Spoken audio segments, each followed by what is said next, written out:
Welcome to Verified Fears. Washington's rainforests hold secrets that defy explanation. Moss-covered giants stand silent in perpetual mist, ancient beyond memory. And deep within their shadows, people encounter things that shouldn't exist. These accounts come from search and rescue volunteers, park rangers, researchers, and ordinary hikers who ventured into the Hoh, the Quinault, the Olympic wilderness, and returned changed. What they experienced out there, in those wet cathedral forests, where sunlight barely reaches the forest floor, challenges everything we understand about reality. Some things don't stay in the woods. Some things follow you home. These are 11 encounters that will make you question what's possible in the darkest corners of America's rainforests. I need you to understand something before I tell you this. I spent 12 years doing search and rescue in the Olympic Peninsula. 12 years pulling lost hikers out of ravines, tracking down confused elderly folks who wandered off trail, finding kids who thought they could handle the backcountry alone. I've seen hypothermia, broken bones, people half dead from dehydration. I've carried bodies out of those woods, real, explainable tragedies that made sense, even when they were horrible. What I'm about to tell you doesn't make sense. It's why I quit. It's why I can't look at moss anymore without feeling my skin try to crawl off my body. November 2019. We got a call about a missing graduate student from the University of Washington. Biology major, 24 years old, experienced hiker. Last seen heading toward the Hoh River Trail 3 days prior. Her car was still at the trailhead, tent found at a designated campsite, but no sign of her. The weather had been decent for November, cold but clear, so hypothermia wasn't our immediate concern. What worried us was how her stuff was arranged. Everything neat, organized, her sleeping bag folded like she'd planned to come back. Her boots were missing, so we knew she'd gone somewhere on foot. What we didn't know was why her journal was lying open on a flat rock about 20 yards from her tent, weighted down with stones like she wanted someone to find it. I didn't read it then. We had protocols. Document bag, keep searching. But I remember seeing the pages, how densely packed they were with writing, diagrams, sketches. The handwriting got messier toward the end. Like she'd been writing faster, more frantically. My partner radioed it in while I started walking a spiral pattern from her campsite, standard search grid. That's when I first noticed the moss. Now, you've got to understand. The Hoh rainforest is covered in moss. It's what makes it a rainforest. Every tree, every fallen log, every rock has this thick, green carpet growing on it. You stop noticing it after a while because it's literally everywhere. But that morning, I noticed. There was a patch on a big Sitka spruce about 30 feet from her tent that looked different. The moss had grown in these thick, dense clusters, and from the right angle, in the early light filtering through the canopy, it almost looked like a face. Not clearly, you understand. Just enough that your brain tried to make sense of the patterns and landed on something that resembled eyes, a mouth, the suggestion of a nose. I stared at it for maybe 10 seconds before telling myself I was being ridiculous and moving on. We searched all day, brought in 2 more teams, covered maybe 8 square miles of dense forest, called her name until our voices gave out, found nothing. As we were setting up to camp that night, we'd continue at first light. I walked back past that tree with the moss face. Except now it was on the other side of the trunk. Same pattern, same vague facial features, but it had somehow migrated around to the side, facing our search camp. I stood there staring at it, trying to rationalize what I was seeing. Moss doesn't move. It grows slowly, over years, following moisture and light. It doesn't relocate in 8 hours. I didn't mention it to the team. I should have, but I didn't want to sound crazy. Instead, I lay in my tent that night, thinking about that journal, wondering what she'd been writing about. The next morning, I made an excuse to go back to the ranger station to file updated paperwork, and I read it. I wish I hadn't. Her entries started normal. Observations about fungal networks, sketches of mushroom species, notes about the interconnectedness of the forest ecosystem. She was studying how mycorrhizal fungi create communication networks between trees, something called the Wood Wide Web. Standard graduate student stuff. But around day 4, her entries changed. She started documenting the moss, how it seemed to respond to her presence. She'd noticed patterns forming in the moss growth around her regular observation sites, places she visited daily to check her sensor equipment. At first, she thought she was seeing things, pattern recognition run amok. But she started taking photos, measurements. The moss was forming geometric patterns, perfect circles, spirals. And then, she wrote, it started forming faces. She documented 17 distinct face-like patterns in the moss within a quarter-mile radius of her research area. She photographed them, GPS tagged the locations. Then she did something that made my blood go cold when I read it. She cross-referenced her GPS coordinates with historical missing persons data from the Olympic National Forest.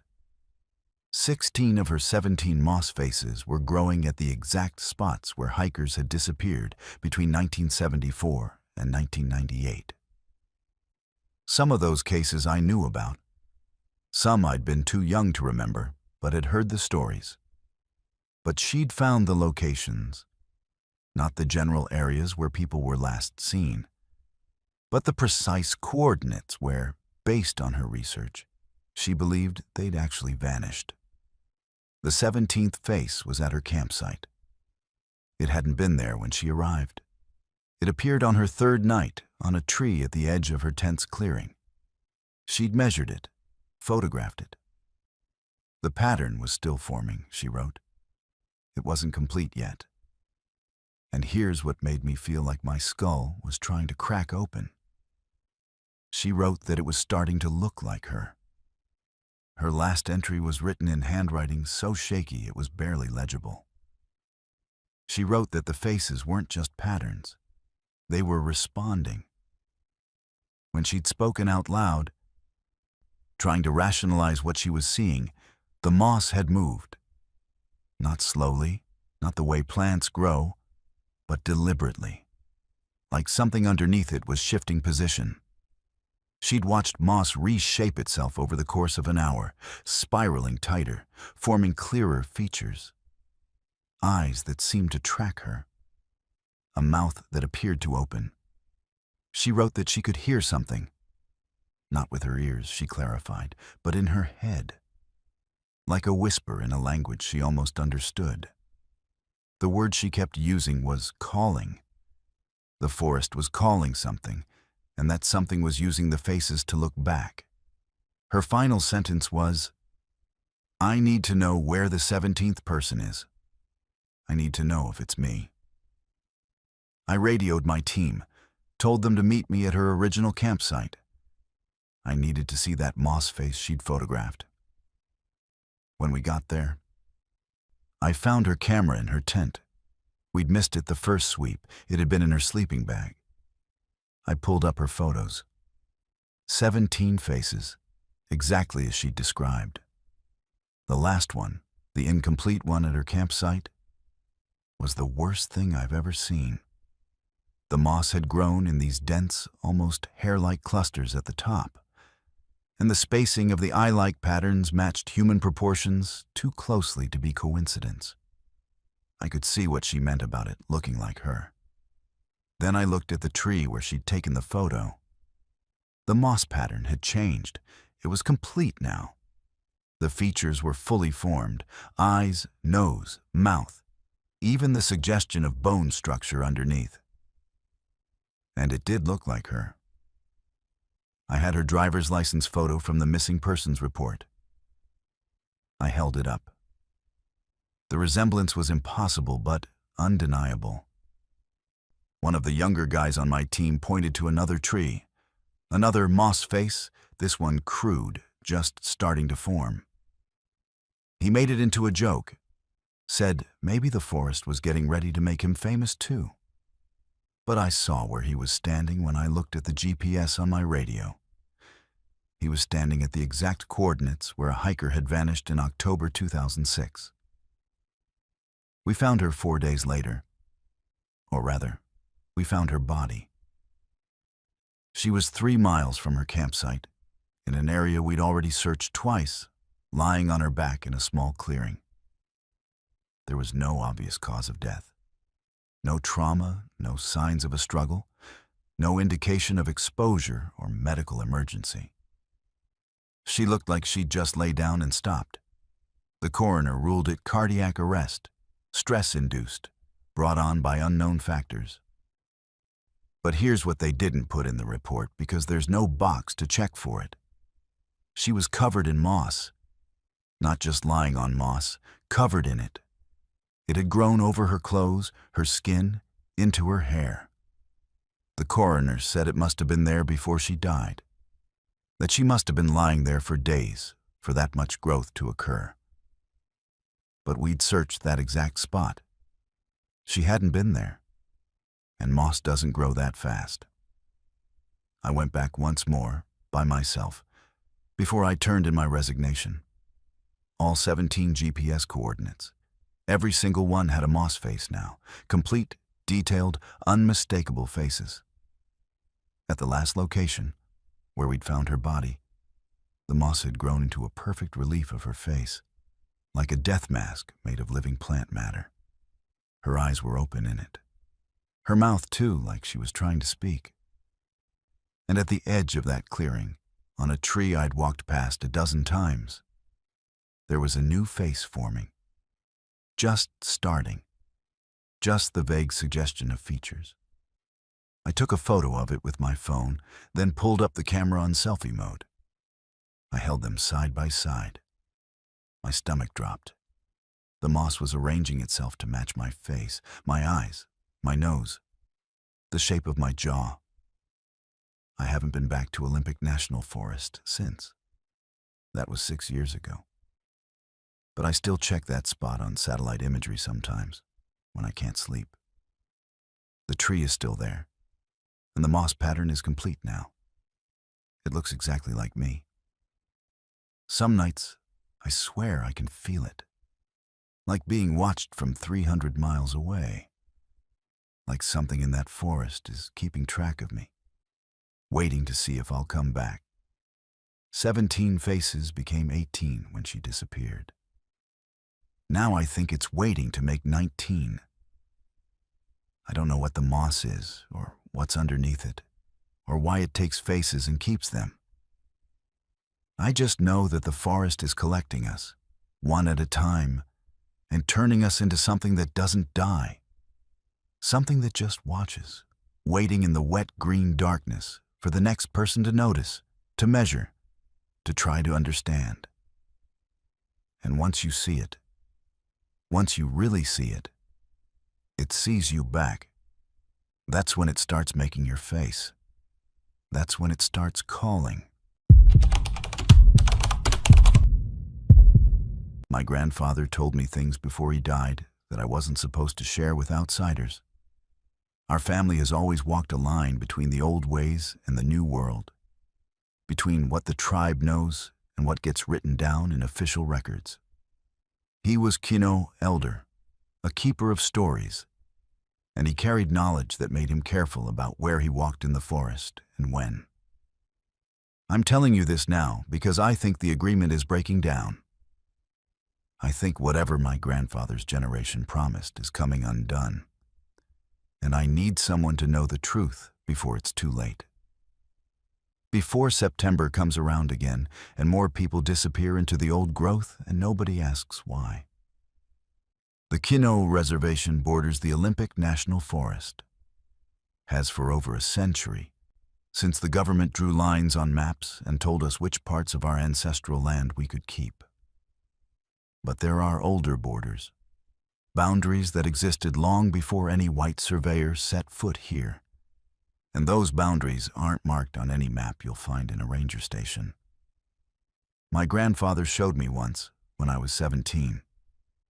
We walked deep into the Colonel Bob Wilderness area, to a place where the trees are so thick the forest floor stays in permanent twilight even at noon. He pointed to certain trees, massive Sitka spruces and western red cedars, some of them 40 feet around at the base, older than memory. He said those trees marked the edge of something, a territory that belonged to what he called the September Walkers. I didn't understand then. I asked him what that meant, and he just shook his head. Said I'd learn when I needed to learn, and not before. But he made me promise something that day. He made me swear that I would never, under any circumstances, go into the deep forest during September. Particularly not during the third week of September. Particularly not between the hours of dusk and dawn. I asked him why, and he said, because that's when they walk. That's when the agreement gets honored. And if you're there when it happens, you become part of it. I kept that promise for years without understanding it.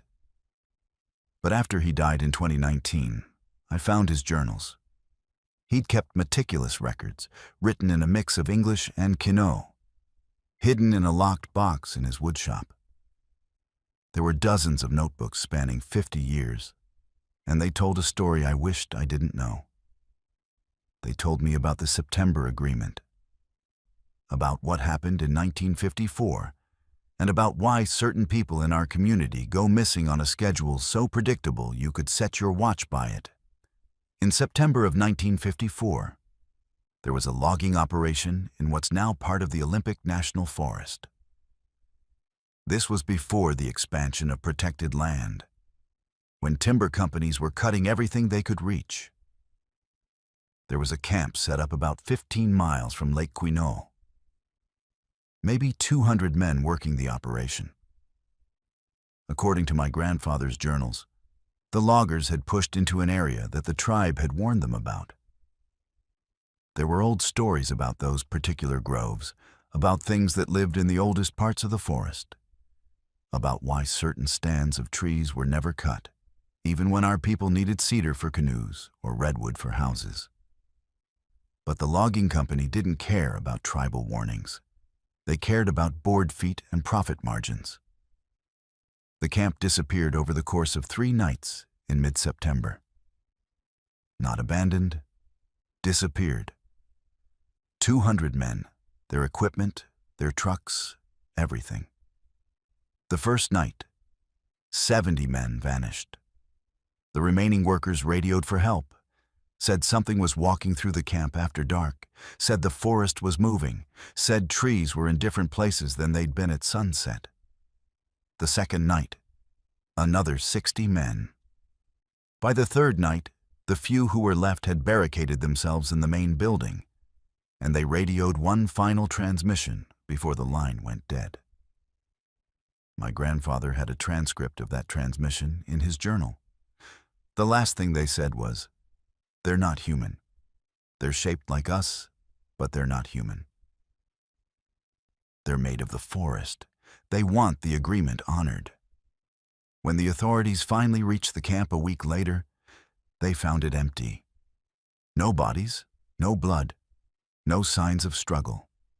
Just empty buildings and equipment sitting silent in the forest. The official report called it a mass desertion, said the men must have abandoned the operation for reasons unknown. But my grandfather wrote that the tribal elders knew different. They knew the forest had taken payment for the violation, and they knew it would want more. That's when the agreement was made. My grandfather was young then, but he was present when the tribal leadership met with whatever came out of those deep groves. He didn't write much about that meeting, but what he did write made my hands shake when I read it. He said the things that came out of the forest looked human from a distance. They wore shapes that resembled men and women, dressed in clothes from different eras, some in modern work clothes, some in outfits from decades past, some in things so old he couldn't identify the style. But when you got close, you could see they weren't people. Their skin had the texture of bark. Their eyes reflected light like an animal's. They moved in ways that weren't quite right, like they were mimicking human movement without fully understanding the mechanics of joints and muscles. They spoke, though. That's what terrified him most. They spoke in perfect English, in Quinault, in languages he didn't recognize. And they made their terms clear. The forest would allow human presence. It would tolerate the roads, the hiking trails, the campsites. But every 7 years, in the 3rd week of September, it would take what it was owed. 3 people. No more, no less. 3 people who ventured into the deep forest during that week, would walk with them, would join them, would become part of whatever they were. The tribe could try to warn people away, could try to reduce the chances, but they couldn't prevent it entirely. The forest would take its 3, one way or another. And as long as the agreement was honored, the larger community would be left alone. My grandfather's journals documented every 7-year cycle since 1954. September 1961. 3 hikers vanished from the Colonel Bob Trail. September 1968. 2 campers and a park ranger disappeared near the Quinault River. September 1975. 3 hunters never returned from the backcountry. The pattern continued, meticulous and unchanging. Every 7 years, always 3 people, always during that specific week in September. And here's what made me sick when I realized it. I'd heard about most of these disappearances. They were local legends, unsolved missing persons cases, the kind of stories that get told around campfires. But nobody had ever connected them. Nobody had ever mapped the pattern except my grandfather, because nobody else knew to look for it. The journals also documented something else. Sightings of the September walkers outside of their designated week. My grandfather and others had seen them over the years, always at a distance, always in the deepest parts of the forest.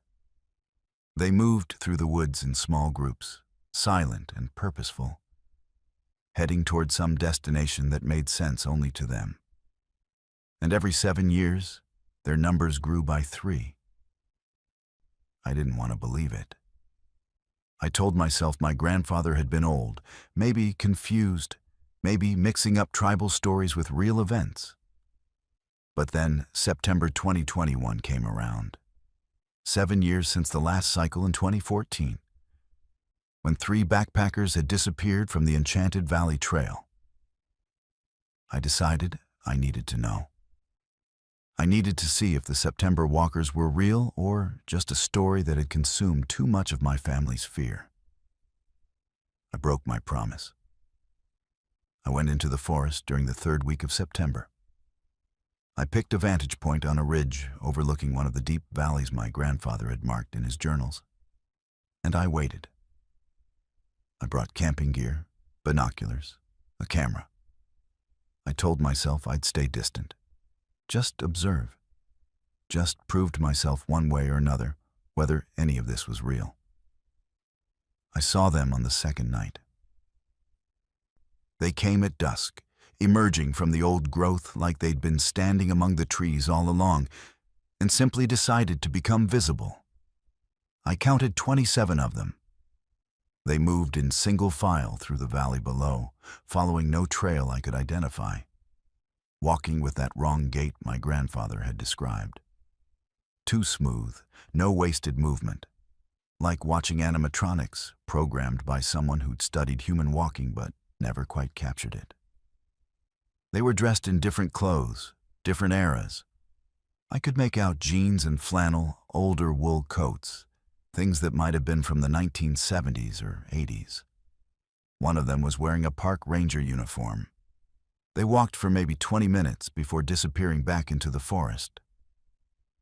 I had my camera up, taking photos, my hands shaking so badly I knew most of them would be blurred. But I got some clear shots. When I reviewed them later, I understood why people don't talk about this. In the photos, the figures had faces. I could make out features. And I could see what my grandfather meant about the bark-like texture, about the eyes that caught light wrong. They looked human enough to trigger recognition, but wrong enough to trigger every instinct that says, predator, danger, not one of us. 3 days later, the news reported 3 missing hikers. A couple and a solo hiker, all vanished from different areas of Olympic National Forest during the same 48-hour period. All 3 had been experienced backcountry travelers. None of them were ever found. I matched their missing persons photos against my camera footage. I can't be completely certain because of the distance and the image quality.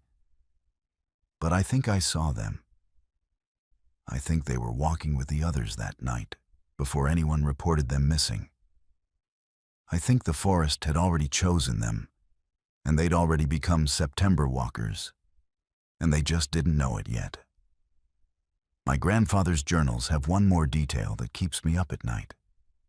He wrote that the agreement was made under duress, that the tribal elders who negotiated it did so to prevent something worse. He wrote that the September walkers were once human, were still partly human, were trapped in some state between the living world and something else. And he wrote that they were the compromise. The forest wanted more. The forest wanted everyone who violated its deep places. The agreement limited the damage, gave the forest a structured payment it would accept. But he also wrote that agreements can be broken from either side. If humans pushed too far, cleared too much, disrespected the boundaries too flagrantly, the forest would take back what it gave up in 1954. It would take everything. I don't know what happens when the forest decides the agreement is void. I don't want to find out. But September 2028 is coming. The next cycle. The forest will want its 3. Just like it has every 7 years since my grandfather was young. And I've started hearing stories about new development planned on the Olympic Peninsula, about pressure to open up more old growth areas for recreation, about boundaries being pushed. I wonder if the forest is paying attention. I wonder if it's counting. I wonder if 3 will be enough this time, or if the September walkers will come for more. Because I've seen them now. I know they're real. And I know that once you walk with them, you don't come back. You just keep walking, through the endless twilight under the ancient trees, waiting for September to come around again so you can be part of the collection, part of the payment, part of the forest's memory of every debt that's ever gone unpaid. I work in acoustic ecology. Worked. Past tense, I guess, because I can't do it anymore. My job was to record natural soundscapes, the ambient audio of ecosystems before human noise pollution drowns them out. I've recorded pristine environments all over the world. Deserts, Arctic tundra, deep ocean trenches using hydrophones. I thought I understood sound. I thought I understood how audio works, how it moves through space, how it gets captured and stored. I was wrong. Sound doesn't just travel forward through time. Sometimes it echoes backward. And when you record those echoes, when you capture them and play them back, you hear things that haven't happened yet.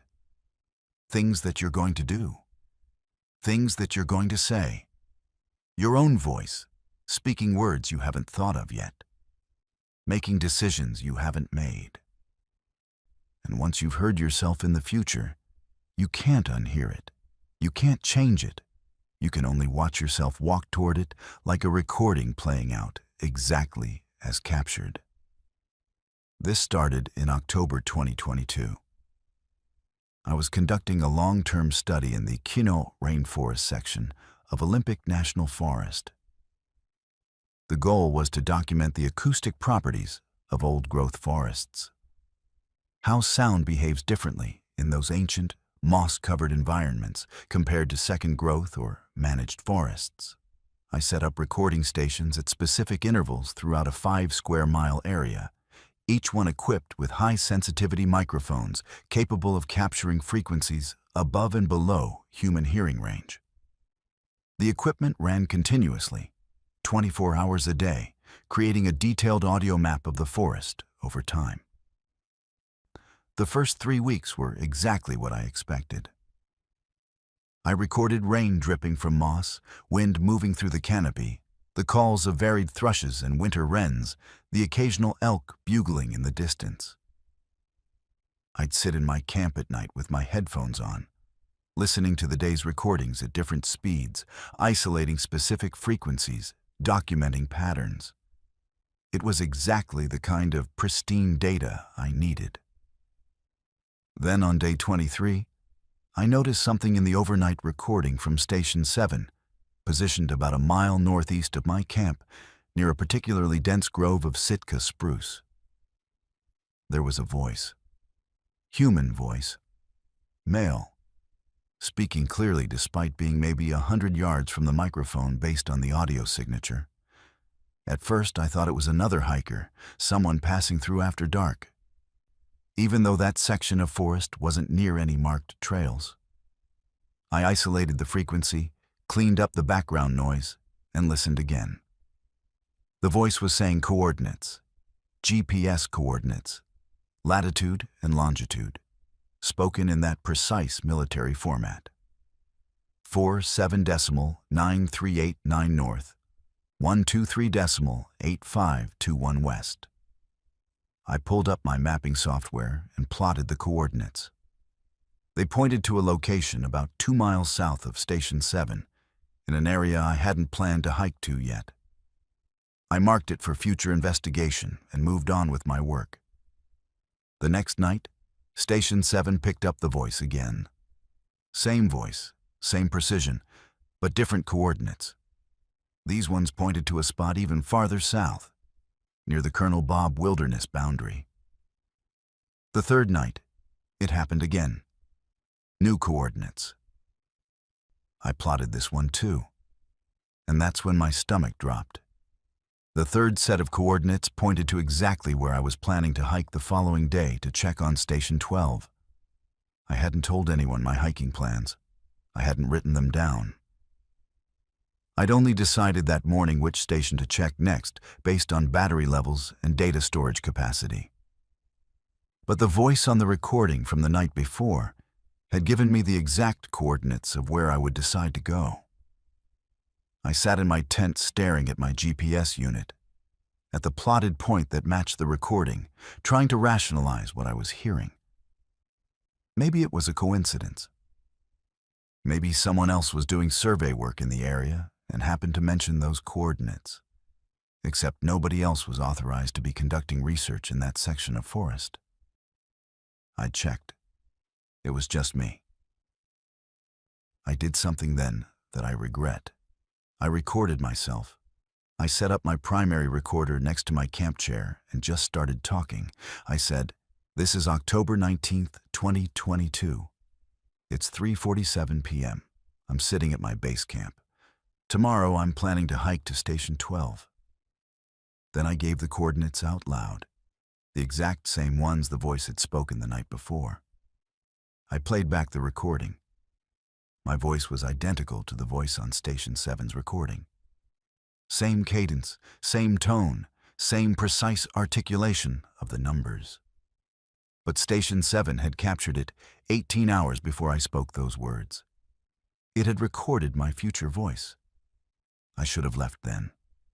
Packed up my equipment, hiked out, reported equipment malfunction or personal emergency.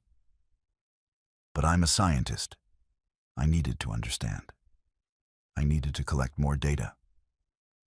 So I modified my experiment. Instead of checking Station 12 like I'd planned, I deliberately changed my route. I hiked west to Station 4 instead. I documented the decision.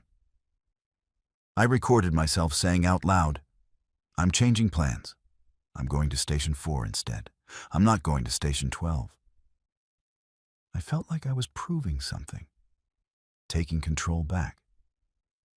That night, I listened to Station 7's recording. The voice was there again, my voice, and it said, "This isn't working. Changing routes doesn't matter. I already went to Station 12. I'm going to keep going to Station 12 no matter how many times I try to change it." I hadn't said those words. I hadn't thought them. But they were in my voice, recorded hours before I would even know they existed. I'm not explaining this well. Let me try again. The recordings were capturing my voice from the future. But not from my subjective future, from the actual future, from a timeline where I'd already made choices, already spoken words, already walked paths. And those recordings were now evidence that whatever I decided to do, I'd already done it. Free will was just me catching up to a version of myself that had already moved forward. I tested it obsessively. Every night, I'd listen to Station 7's recording. Every night, my future voice would tell me what I was going to do the next day. And every day, no matter how hard I tried to do something different, I would end up doing exactly what the voice had described. It wasn't that I was being controlled. It's worse than that. I made all my choices freely. I just discovered that my choices had already been made by a version of me that existed ahead in time. And that version was somehow leaking backward into my recording equipment. The breaking point came on day 31. I listened to that night's recording from Station 7, and I heard myself screaming. Not words, just raw, animal terror. The sound was so distorted by fear that I barely recognized my own voice, but the frequency analysis matched perfectly. It was definitely me. And based on the audio signature, I was standing right next to the microphone when I made that sound. The timestamp on the recording said it would happen at 2:37 a.m., 3 nights from then. I had 3 days to figure out how to not go to Station 7 at 2:37 a.m. 3 days to change whatever future had already been recorded. I tried everything. I broke down Station 7 and moved it to a completely different location. I recorded myself stating clearly that I would not, under any circumstances, hike to that area during the night. I even considered hiking out entirely, abandoning the project. But some part of me knew it wouldn't matter. The scream was already on the recording. It had already happened in some forward version of time. I was just waiting to catch up to it. On the night of day 34, I couldn't sleep. I lay in my tent listening to every sound in the forest, trying to convince myself I could control what happened next. At 1:58 a.m., I heard something outside. Footsteps. Not animal footsteps, human. Slow, deliberate, circling my camp. I grabbed my flashlight and recorder. I never stopped recording, even then, and called out, "Who's there?" The footsteps stopped. Then I heard my own voice answer me from outside the tent. Not from the future. From right outside. It said, "You need to come to Station 7. You need to hear what comes next." I don't remember making the decision to follow. I just remember hiking through the darkness, my flashlight cutting through the mist between the trees, following the sound of my own voice calling directions from ahead of me. "Turn left here. Careful of that log. Keep going north. It took me exactly 39 minutes to reach where I'd originally set up Station 7, even though I'd moved the equipment 3 days earlier. The microphone was there, exactly where I'd first mounted it, like I'd never relocated it at all. I checked my GPS, 2:37 a.m., the exact timestamp from the recording. And that's when I heard it. Not from the forest, from the microphone itself. The playback speaker had activated on its own, and it was playing sound. But not the scream. Something else. A recording I'd never captured, never heard before. It was my voice, speaking calmly, precisely, and it was describing everything that had happened to me over the past 34 days. Every decision, every test, every attempt to change my route. It was describing it all as if reading from a script, as if my entire experience had been something pre-recorded that I was simply performing. Then the recording jumped forward. It started describing things that hadn't happened yet. It described me hiking back to my camp at 4:15 a.m. It described me packing my equipment at dawn. It described me stopping at the ranger station on my way out and telling them I'd completed my study early due to equipment failure. It described me driving home, filing my final report with fake data, never telling anyone what I'd really found. It described the next 7 years of my life in perfect detail. Career moves, relationships, the city I'd moved to, the job I'd quit, the person I'd meet in 2026. All of it in my voice, recorded with perfect clarity, describing a future I hadn't lived yet. The recording ended with one final sentence. My voice said, "And in November 2029, you'll come back here. You'll bring better equipment. You'll try to capture the source. And that's when you'll find out what's making the recordings." I did scream then. That's what the earlier recording had captured. Not fear of something in the forest. Fear of hearing my entire future played back to me like a documentary about someone else's life. Fear of knowing that everything I was going to do, I'd already done in some version of time that my equipment could access, but I couldn't change. I hiked out the next morning. I filed my report. I quit my job 6 months later, exactly as the recording had described. And now it's November 2020. I've got new recording equipment in my truck. Better microphones, higher frequency range, equipment sensitive enough to capture sounds in dimensions I couldn't access before. And tomorrow, I'm driving back to Kino. Because the recording said I would. Because I need to know what's making these sounds.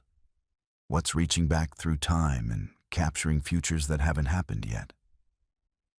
Or maybe that have always been happening, and we're just too locked into linear time to notice. I don't think I'm going to like what I find. The recording of my future had a strange quality after the part about me coming back. The audio got distorted, like it was being played through water or through some medium that isn't air.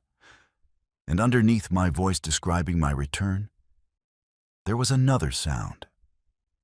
Something breathing. Something that exists in the space where future sound loops back into the past. Something that's been listening to all of us this entire time, recording everything we're going to say and do. Keeping a library of human futures in the frequencies between heartbeats. I'm leaving this recording here in case I don't come back from Quino. In case whatever I find there doesn't want me to leave again. Just know that if you ever work with audio recording equipment in isolated environments, and you hear your own voice saying things you haven't said yet, don't try to fight it. Don't try to change what the recording says you'll do. You can't rewrite what's already been captured. You can only play it back and hope the thing that's recording you stays on its side of time. I used to lead wilderness therapy groups for troubled teenagers. The concept is simple. Take kids who are struggling with trauma, addiction, behavioral issues, whatever's got them stuck, and put them in nature for extended periods.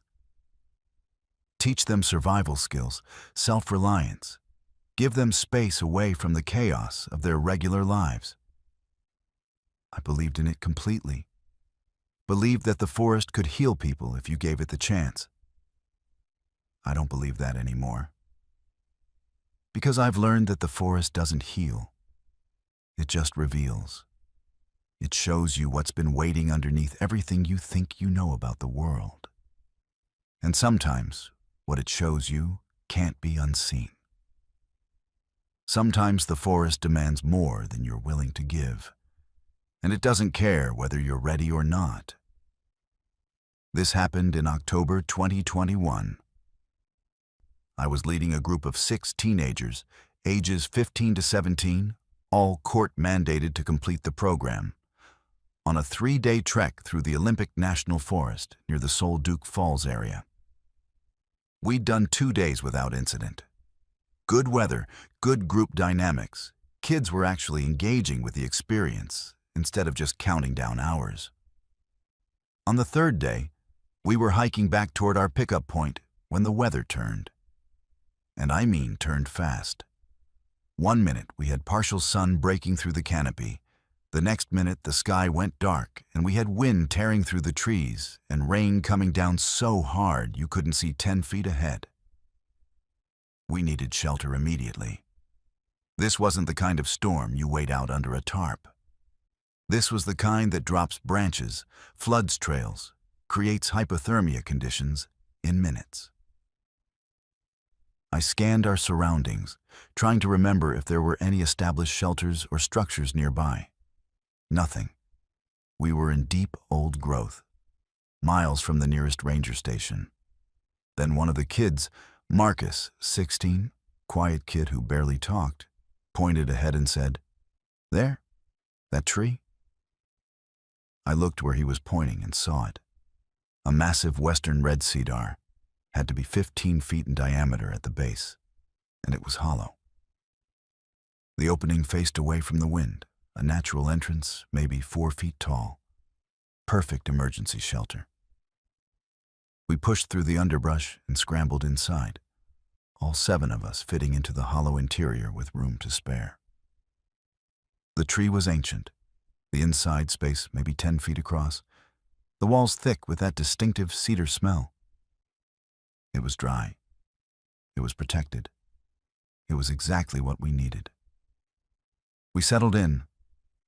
Kids catching their breath, wringing out wet clothes, pulling emergency blankets from their packs. The storm raged outside, but inside the cedar, we were safe. That's what I thought anyway. That's what I kept telling myself even after I noticed the carvings. They were on the interior wall of the tree, scratched into the wood at different heights. Names, dates, messages. I pulled out my flashlight and examined them more closely. Robert Chen, May 1997, still waiting. Sarah M., June 2003, don't go deeper. JK, September 2015, it knows we're here. There were dozens of them, going back decades based on the weathering of the cuts. Every single one mentioned waiting. Every single one had a tone of fear barely contained by the brevity of carved words. I should have taken the kids and left immediately, storm or no storm. But I was trying to rationalize it. People had used this shelter before. People had been scared because storms are scary. The messages were just fear-talking, people leaving their mark out of boredom or anxiety. Except none of the names said "made it out" or "storm passed" or anything that suggested relief. They all suggested something was still happening, something ongoing. Marcus was the first one to notice the smell. He said, "You guys smell that?" We all stopped talking. Underneath the cedar smell there was something else, something organic and wrong, like rot, but sweeter. Like something had died in the tree and been there long enough to move past the stage of decay into whatever comes after. One of the girls, Ashley, said her grandfather had been a mortician, and the smell reminded her of the funeral home basement. Nobody wanted to discuss what that might mean. Then the rain stopped. Not gradually, just stopped. Like someone had shut off a faucet. The wind cut out at the same instant. The forest went completely silent. That kind of silence that feels unnatural. Like the absence of sound is itself a presence. I looked out through the opening of the cedar and saw only mist. Thick, gray mist that hadn't been there before, pressing against the entrance like it was trying to get in. I checked my watch. 4:47 p.m. We'd been in the shelter for maybe 20 minutes. I told the kids we'd wait another 10 minutes to make sure the storm was really done. Then we'd move out. Get back to the trail, get to the pickup point, get the hell out of the woods.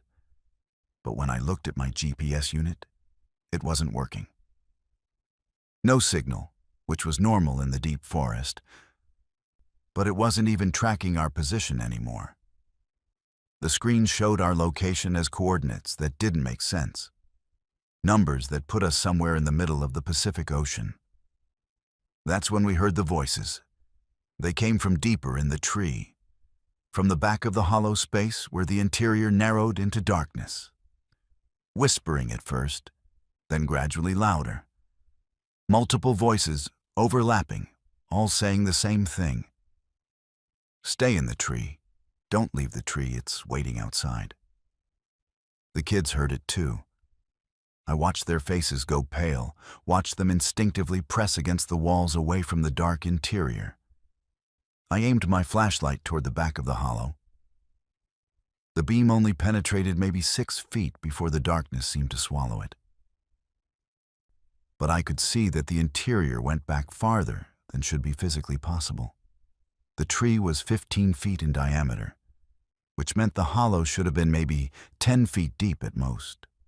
My light was showing a passage that extended at least 20 feet, sloping downward, the walls getting narrower.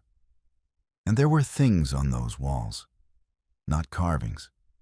Scratch marks, deep gouges in the wood like something with claws had been trying to dig its way out, or dig its way in. Marcus stood up. His eyes were fixed on the darkness at the back of the tree, and he said, in a voice that didn't sound like his, "They're still here. All of them. Everyone who waited. They're down in the roots." I grabbed his arm, pulled him back, told him to sit down. But he kept staring into that darkness, and he said, "It doesn't let them leave. It keeps them. It grows around them." One of the other kids started crying. Quiet, controlled crying, like she was trying not to be heard. She said, "My phone is getting messages." I told her that was impossible. We were miles from cell service. But she showed me her screen. Text messages were coming in, dozens of them, all from contacts labeled unknown. The messages were all variations of the same thing. "Don't leave yet. It's still outside. You have to wait longer. The tree keeps you safe." I watched 3 new messages arrive while I was looking at the screen. The timestamps showed they were being sent from inside our location, from inside the tree. I made the decision then. We were leaving. Storm or no storm, voices or no voices, we were getting out of that cedar and back onto the trail. I told the kids to pack up, get ready to move. Most of them obeyed immediately, grateful for any action that meant leaving. But Marcus didn't move. He was still staring at the darkness, and he said, "You don't understand. The tree isn't shelter. It's a trap. Everyone who's ever used it is still here. They went deeper to escape the storm, and they couldn't find their way back out." I looked at the carvings again. All those names, all those dates. I pulled out my phone and searched for Robert Chen missing 1997 Olympic National Forest. I had just enough battery. The search came back with a result. Robert Chen age 32, disappeared during a day hike in May 1997, never found. I searched for Sarah M., missing 2003 Olympic. Sarah Morrison, age 28, vanished during a camping trip in June 2003. Body never recovered. I didn't need to search the rest. I knew what I'd find. The voices from the back of the tree got louder. They weren't whispering anymore. They were pleading. Don't leave. It's out there. It's waiting for you. It always waits. And underneath the voices, I could hear something else. Movement. Like something large shifting position in the narrow space at the back of the hollow. Like roots moving. Like the tree itself was breathing. I grabbed Marcus and physically pulled him toward the entrance. The other kids were already there, pressed against each other, staring out into the mist.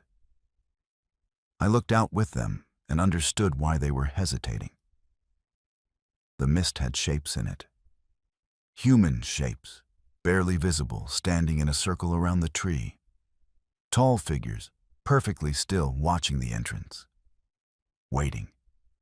I counted them. 17 figures. 17 people standing motionless in the fog. Forming a perimeter we'd have to cross to get away from the cedar. I thought about all the carved names. I thought about what Marcus had said about the tree-keeping people. And I realized the choice wasn't between staying and leaving. The choice was between being inside the tree or being outside with whatever had been collecting everyone who tried to leave.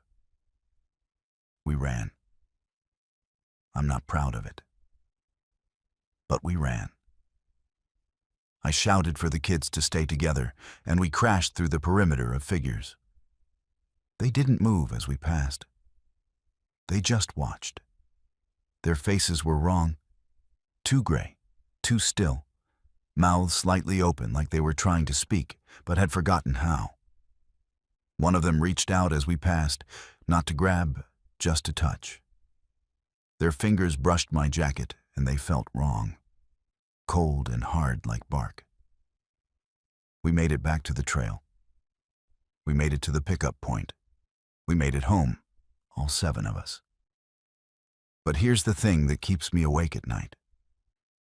When I filed my report about emergency shelter usage, I included the GPS coordinates of that cedar tree. The ranger station sent someone to investigate. They found the tree. They found the hollow interior. But they said there were no carvings. The walls were smooth, no names, no dates, no messages. And the hollow space was exactly the depth it should be for a tree that size, maybe 8 feet deep. No passages, no darkness extending into impossible space, no scratch marks. They said I must have been mistaken about which tree we'd sheltered in. Storm stress, they said. Easy to get disoriented. But I know which tree it was. And I know what I saw carved on those walls. I know what I heard in the darkness. And here's what really keeps me up at night. 3 weeks after we got back, Marcus called me. He said he'd been having dreams about the tree. He said in the dreams he could see all the people who were still inside, the ones who went deeper into the passage and got lost in the root system. He said they're not dead. They're waiting. They're part of the tree now, woven into the wood and the roots. And they can feel when someone new takes shelter. They can feel the tree growing around new people, adding them to whatever collection it's been building for decades. I looked up the history of that section of forest. 43 people have disappeared in a 5-mile radius of those coordinates since 1953. 43 people who were never found, never explained, just gone. And I think about those figures standing in the mist, watching us leave. I think about how they didn't try to stop us. I think maybe they were just counting, making sure the right number came out, making sure the tree got to keep whoever it wanted. I quit leading wilderness therapy after that.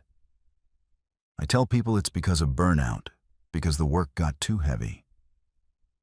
But the truth is, I can't go back into old-growth forest anymore. I can't look at hollow trees without wondering what's really inside them, how deep they actually go, and whether the people who never came back are still waiting in the darkness, hoping someone will be stupid enough to go deeper and find them. My husband died on a Tuesday.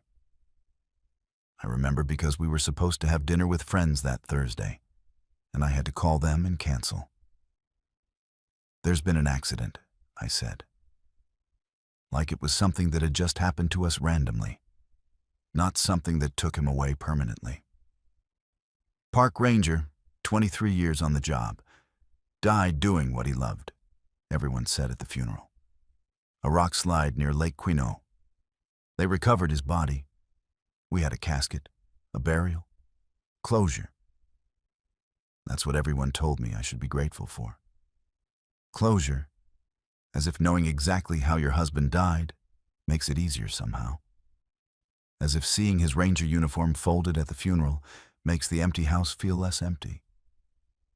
His name was David. David Strickland, Olympic National Forest Ranger. Station 7 near Lake Quinault. 46 years old when he died. We'd been married for 19 years. I knew everything about him. His coffee order, the way he hummed when he was doing paperwork, how he always kissed me goodbye before dawn patrols, even when I was still asleep. I knew him completely, or I thought I did. Until 6 months after his funeral when I got the first email from his work account.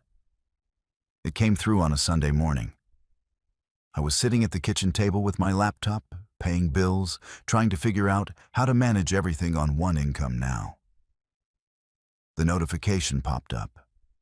New message from D. Strickland, 8 NPS Gov. His ranger station email. I stared at it for a full minute before I could bring myself to click. I thought maybe it was an automated system message.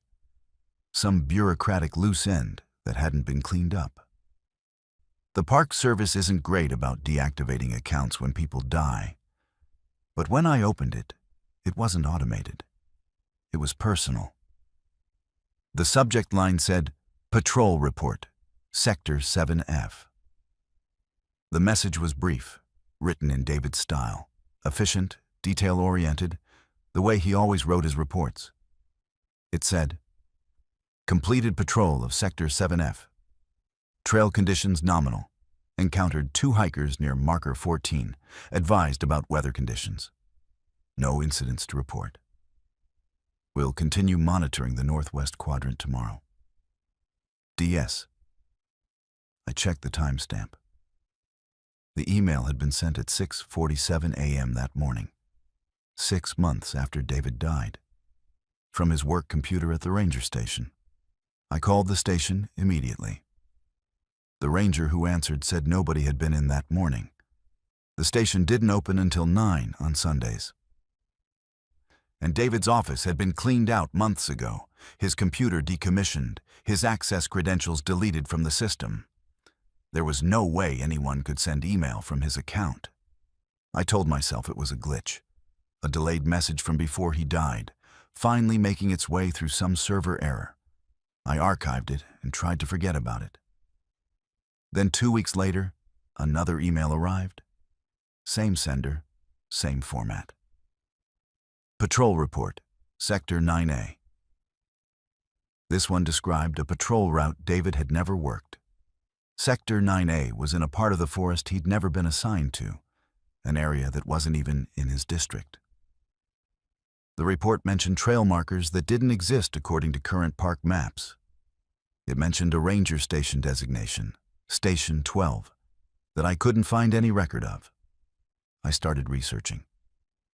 I pulled up old maps of Olympic National Forest, contacted retired rangers, dug through historical archives.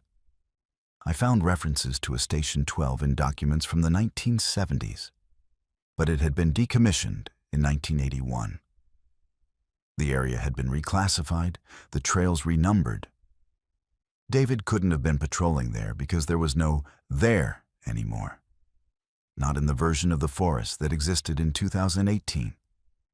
The emails kept coming, once every 2 weeks, like clockwork. Always patrol reports, always describing routes David was supposedly walking, hikers he was supposedly encountering, weather conditions he was supposedly observing. I read every one obsessively. I compared them to his old reports from when he was alive, checking the writing style, the phrasing, the details. It was him. The way he abbreviated Northwest as NW. The way he always noted temperature and cloud cover even when it wasn't required. The way he ended every report with just his initials. It was David's voice coming through those emails as clearly as if he'd been sitting next to me dictating them. But the places he was describing didn't match reality. The trail markers were wrong. The sector designations were from different decades. In one email, he mentioned encountering a family of 4 near the old fire tower on Ridge 47. I looked it up. There had been a fire tower there, but it had burned down in 1993. Another email mentioned meeting Ranger Patterson during a joint patrol. I found a Ranger Patterson in the archives, Gerald Patterson, who'd worked Olympic National Forest from 1962 to 1987. He'd been dead for 15 years. I started mapping the locations David mentioned in his emails. I plotted every trail marker, every landmark, every geographical reference. What I discovered made my hands shake. He was describing a version of Olympic National Forest that existed in fragments across different time periods. The trail system from the 1970s, overlaid with ranger stations from the 1960s, combined with natural landmarks that had been destroyed or changed by fires, floods, and development over the decades. He was patrolling a forest that wasn't quite the forest that existed now, but also wasn't quite any forest that had ever existed in any single time period. It was like he was walking through a palimpsest, a layered version of the landscape where different eras bled into each other. Then the emails changed. 6 months after they started, I received one that was different from the others. The subject line was still Patrol Report, but the message said, "Encountered unusual phenomenon on Ridge 22. Ranger station visible from summit, but station appears abandoned. Maps show location as decommissioned since 1981, but structure is intact and operational. Observed multiple rangers entering and exiting building. None responded to radio contact. We'll investigate further tomorrow." Ridge 22, Station 12. The decommissioned station I'd found references to. I looked up the coordinates David had included in the email. The next day, I drove to Olympic National Forest. I hiked to the coordinates. It took me 4 hours of difficult terrain, following trails that were barely maintained, pushing through underbrush that looked like it hadn't been disturbed in years. When I reached the coordinates, there was nothing there. No station, no building, no foundation, just forest. But there was something. A clearing that was too regular to be natural. Trees that formed a perimeter that looked planned. And in the center, a flat area where the vegetation was different, thinner, newer, like something had been there once, and the forest was still in the process of reclaiming it. I stood in that clearing, and I felt something. It's hard to describe. Like the air was thicker, heavier. Like the space occupied a different density than the forest around it. I took photos. I recorded video. I documented everything. When I got home and reviewed the footage, I saw something I hadn't seen with my naked eye. In 3 of the photos, there was a structure. Translucent, barely visible, like a double exposure. A building that looked like a ranger station, wooden construction, pitched roof, windows that caught light that wasn't there. It was only visible in the photos, only when the light hit at certain angles. but it was there. The emails continued. David kept sending patrol reports from his impossible forest. He kept describing encounters with rangers who didn't exist anymore. Hiking trails that had been closed for decades, weather patterns that didn't match current records. And I kept reading them, kept mapping them, kept trying to understand where he was and how he was still sending these messages. Then last month, I got an email that wasn't a patrol report. The subject line was just my name, Sarah. The message said, "I don't know if you're getting these. I don't know if they're reaching you. But if they are, I need you to understand something. I'm still here. I'm still doing my job. The forest is different here, but it's still the forest. I see other rangers. We patrol together sometimes. Some of them have been here longer than I have. Some of them don't remember when they arrived. Time works differently here. Days blend together. But I remember you. I remember our house, our life. I just can't figure out how to get back to it. I'm trying. I'm walking every trail, checking every map, looking for the boundary between where I am and where you are. But the forest keeps extending. Every time I think I've reached the edge, there's more trail, more territory, more forest to patrol. I don't think I'm dead, Sarah. I think I'm somewhere else. Somewhere the forest goes that maps don't show. And I think I've been here much longer than 6 months. The other rangers, some of them have photos, and the photos are old, decades old. But they remember taking them recently. Time is different here. I don't know how long it's been for you. I don't know if you're still in our house or if years have passed. But I'm still here, and I'm still looking for the way home. I've read that email 1,000 times. I've analyzed every word, and I've made a decision. I'm going back to Ridge 22.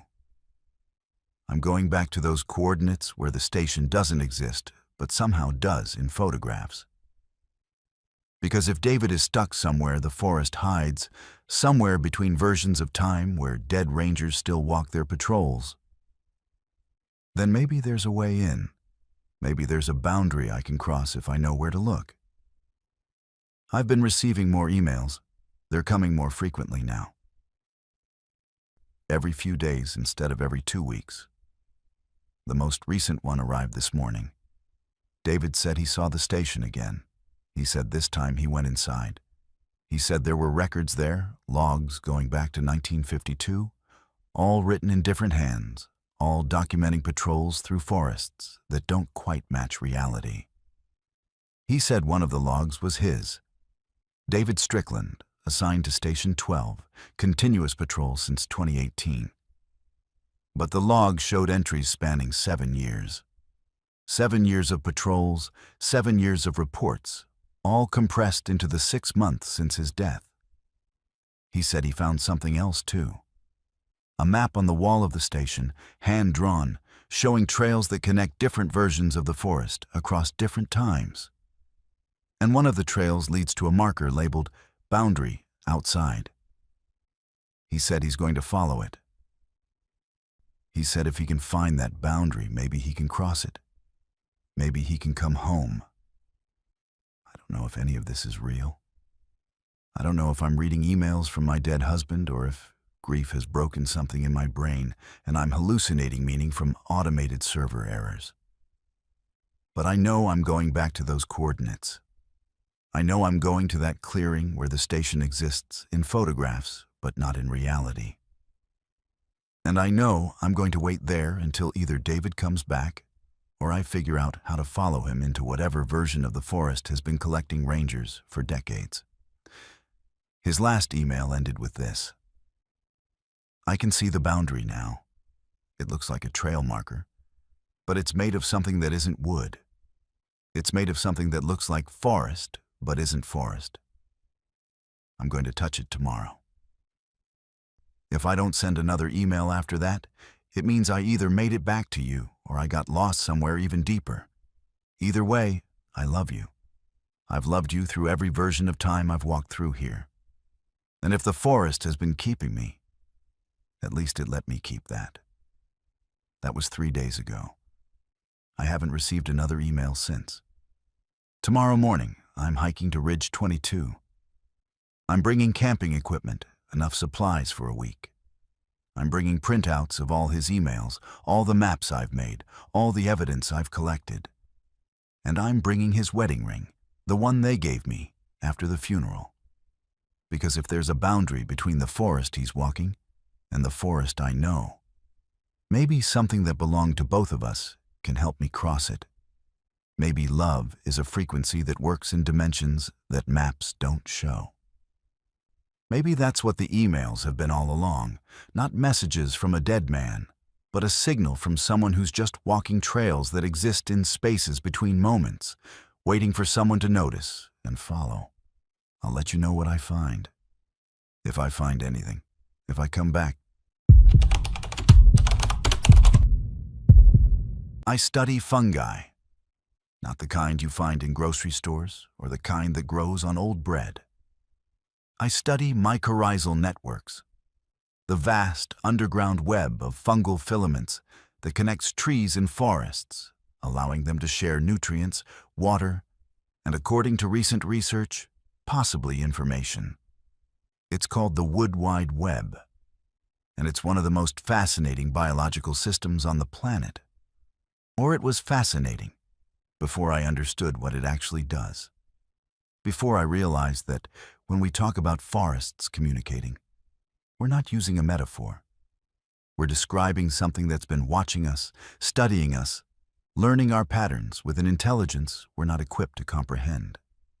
I was conducting fieldwork in the Hoh Rainforest section of Olympic National Forest in the fall of 2023.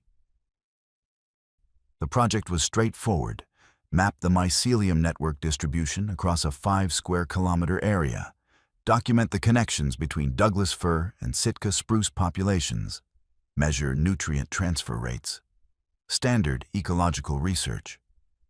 I'd been working in that forest for 6 weeks, hiking the same routes daily, checking sensor arrays, collecting soil samples, documenting fungal fruiting body locations. I was methodical. I kept detailed records. I followed the same schedule every day because consistency is crucial for longitudinal data collection. That's when I noticed the mushrooms were following me back. It started subtly. I'd mark a transect line one day, a straight path through the forest where I'd take measurements.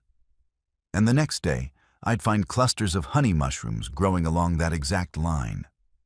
Not near it. On it.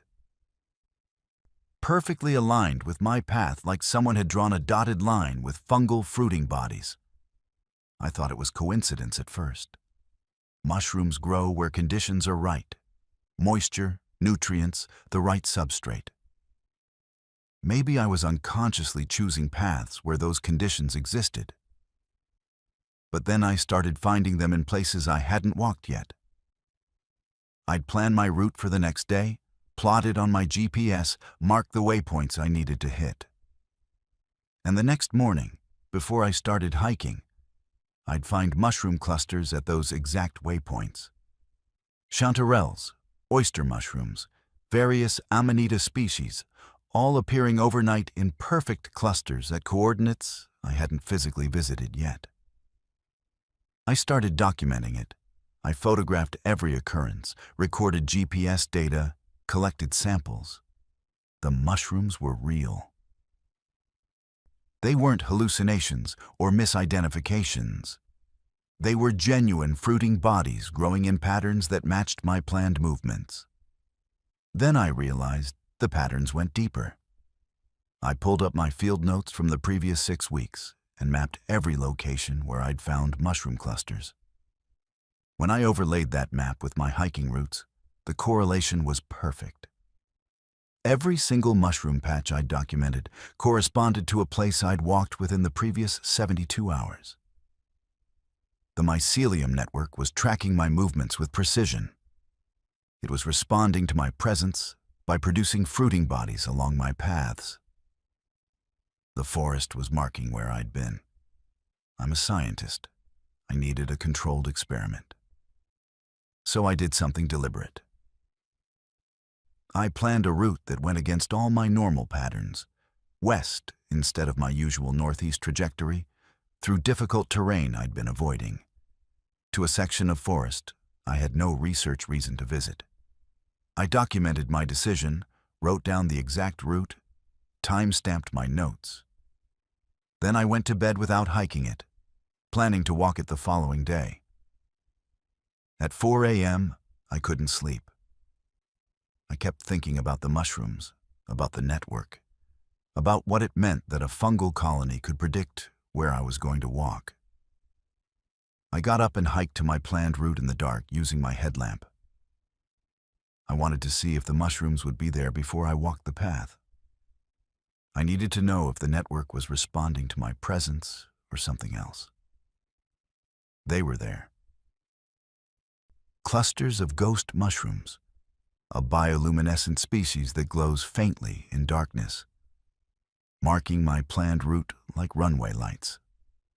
I hadn't walked there yet. I was standing at the trailhead, looking at a dotted line of glowing mushrooms stretching into the forest, illuminating the exact path I'd planned to hike. The network knew. It had pushed fruiting bodies up through the soil at the precise locations where I intended to walk before I'd physically moved through that space. I didn't hike the route. I turned around and went back to camp. But here's what made my hands shake as I sat in my tent reviewing my notes. The ghost mushrooms stayed lit for exactly the duration I'd planned to be hiking. I'd estimated 3 hours for the route. The mushrooms glowed for 3 hours and 12 minutes, then went dark. I know because I set up a trail camera pointed at the trailhead. The footage shows them glowing, staying bright, then fading in sequence from farthest to nearest, like a path closing behind someone who'd already walked it. The network wasn't just tracking where I'd been. It was tracking where I was going to be. It was modeling my behavior, predicting my movements, and responding in advance. That's not plant communication. That's not chemical signaling or nutrient exchange. That's predictive modeling. That's intelligence. I changed my research focus immediately. I stopped caring about nutrient transfer rates and started documenting the network's responses to my behavior. I developed tests. I'd plan routes and then deliberately not take them. The mushrooms would appear anyway, along paths I'd decided against. I'd make random decisions, flip a coin to determine whether to go north or south, and mushrooms would appear along both paths, but denser along the one the coin chose. I tried planning fake routes, writing them down but having no intention of following them. The network ignored those. It only responded to routes I genuinely intended to walk, as if it could distinguish between my real plans and my attempts to deceive it. The most disturbing test came in week 9. I decided not to plan anything. I woke up one morning with no predetermined route, no schedule, no waypoints. I'd just walk randomly, make every decision in the moment. Pure spontaneity. I started hiking south. Within 15 minutes, I found fresh mushrooms forming ahead of me. Not full fruiting bodies, immature buttons, just pushing up through the soil. I watched one emerge in real time, the cap breaking through moss and leaf litter directly in my path as I approached. The network was responding faster than fruiting body development should allow. Mushrooms take hours or days to form. This one went from underground to visible in the 90 seconds it took me to walk 30 feet. That's when I understood. The fruiting bodies weren't growing in response to my presence. They were already there, already formed, already waiting in the mycelium network underground. The network was just pushing them up, making them visible at the exact moments and locations where I'd encounter them. The entire fungal colony, miles of underground filament, tons of biological mass, was coordinating to present information to me in a form I'd notice. It was communicating. I started varying my responses to see how the network would adapt. I'd approach a mushroom cluster and turn around. The next day, mushrooms would appear behind me, cutting off the retreat. I'd bushwhack off trail to avoid the clusters. Mushrooms would appear in my peripheral vision, just enough to draw my attention back. I'd photograph them obsessively. The clusters would form in more photogenic arrangements, better lit, more visually striking. The network was learning what captured my attention and optimizing its display. By week 11, I'd stopped feeling like a researcher. I felt like a subject. Every movement I made, every decision, every moment of attention was being observed, recorded, predicted by something that lived under my feet and extended for miles in every direction. And the forest floor wasn't ground. It was the surface of something vast and aware. And I was walking across its skin while it watched me through a million fruiting bodies that were its eyes. I did one final test. I set up my tent in a clearing and didn't move for 3 days. I stayed inside, barely breathing, watching through a gap in the tent fabric. Within 6 hours, mushrooms began forming in a circle around my tent. By the second day, the circle was complete. By the third day, the mushrooms had formed a spiral pattern, tightening inward, growing denser as they approached my tent. The network was mapping my location even when I was stationary. It was marking me. When I finally left the tent and examined the spiral pattern, I realized the mushrooms were different species arranged in specific sequence. I identified 17 distinct types, spiraling from outer edge to center, arranged in order of their evolutionary age. The oldest species on the outside, the youngest near my tent. The network wasn't just tracking me. It was telling me something. It was showing me a timeline. Evolution as a spiral, species as markers on a path leading to something at the center. I started digging at the center point. 3 feet down, I found it. A massive fruiting body, buried, the size of my torso. It was a species I couldn't identify. The structure was wrong. Too complex, too layered, too organized. It had what looked like neural tissue, folds that resembled a brain surface. And it was warm, not sun-warmed, metabolically warm, active.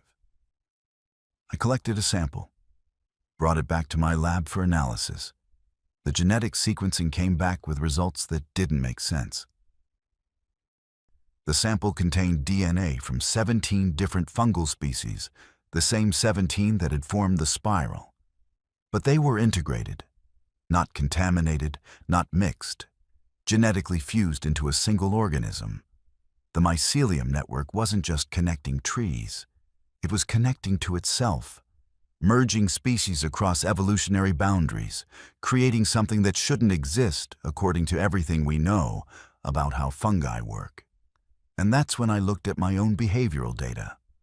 All my hiking routes, all my decisions, all my movements over 11 weeks.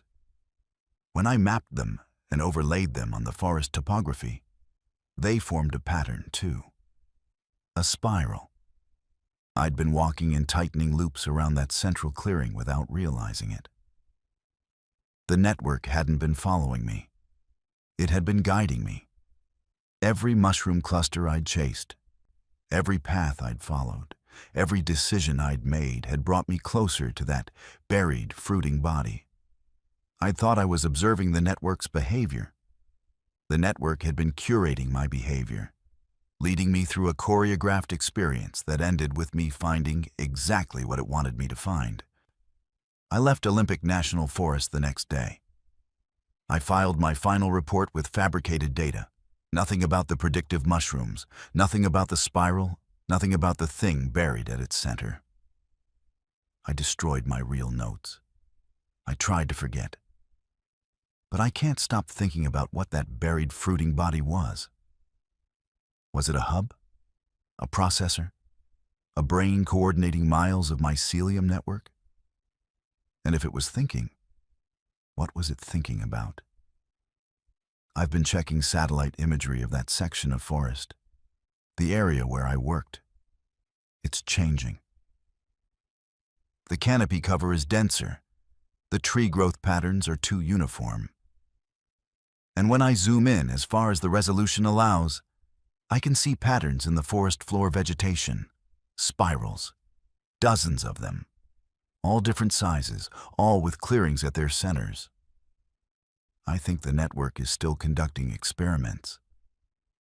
I think I was just one test subject in a much larger study. The forest is watching everyone who walks through it, learning from every hiker, every ranger, every researcher. It's collecting behavioral data on an entire species.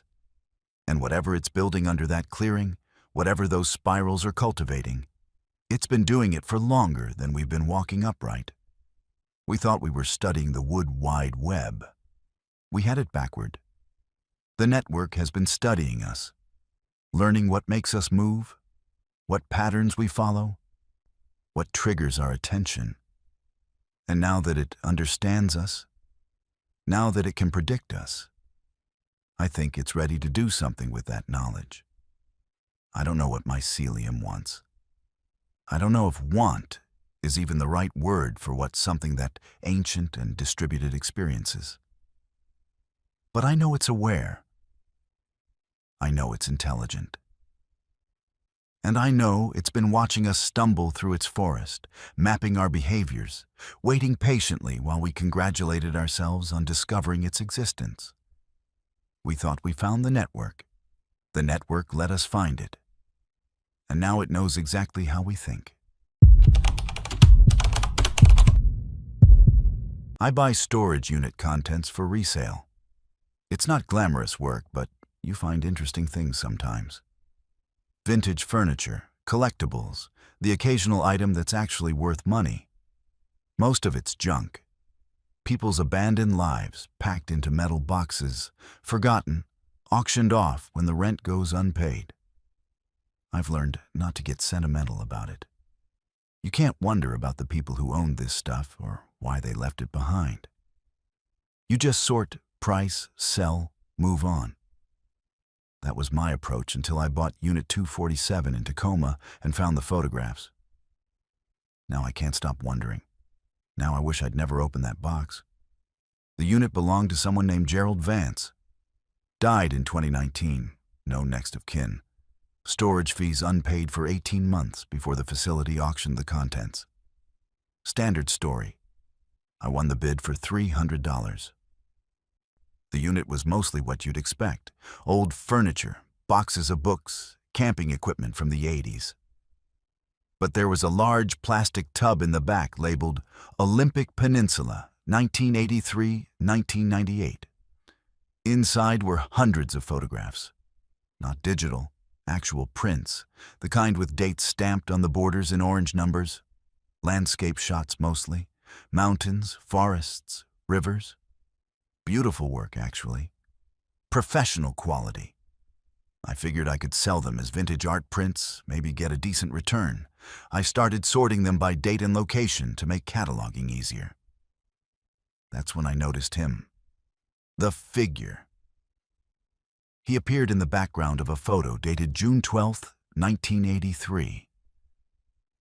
The shot was of the Hoh Rainforest, a trail winding between massive Sitka spruces. The focus was on the trees, the way light filtered through the canopy.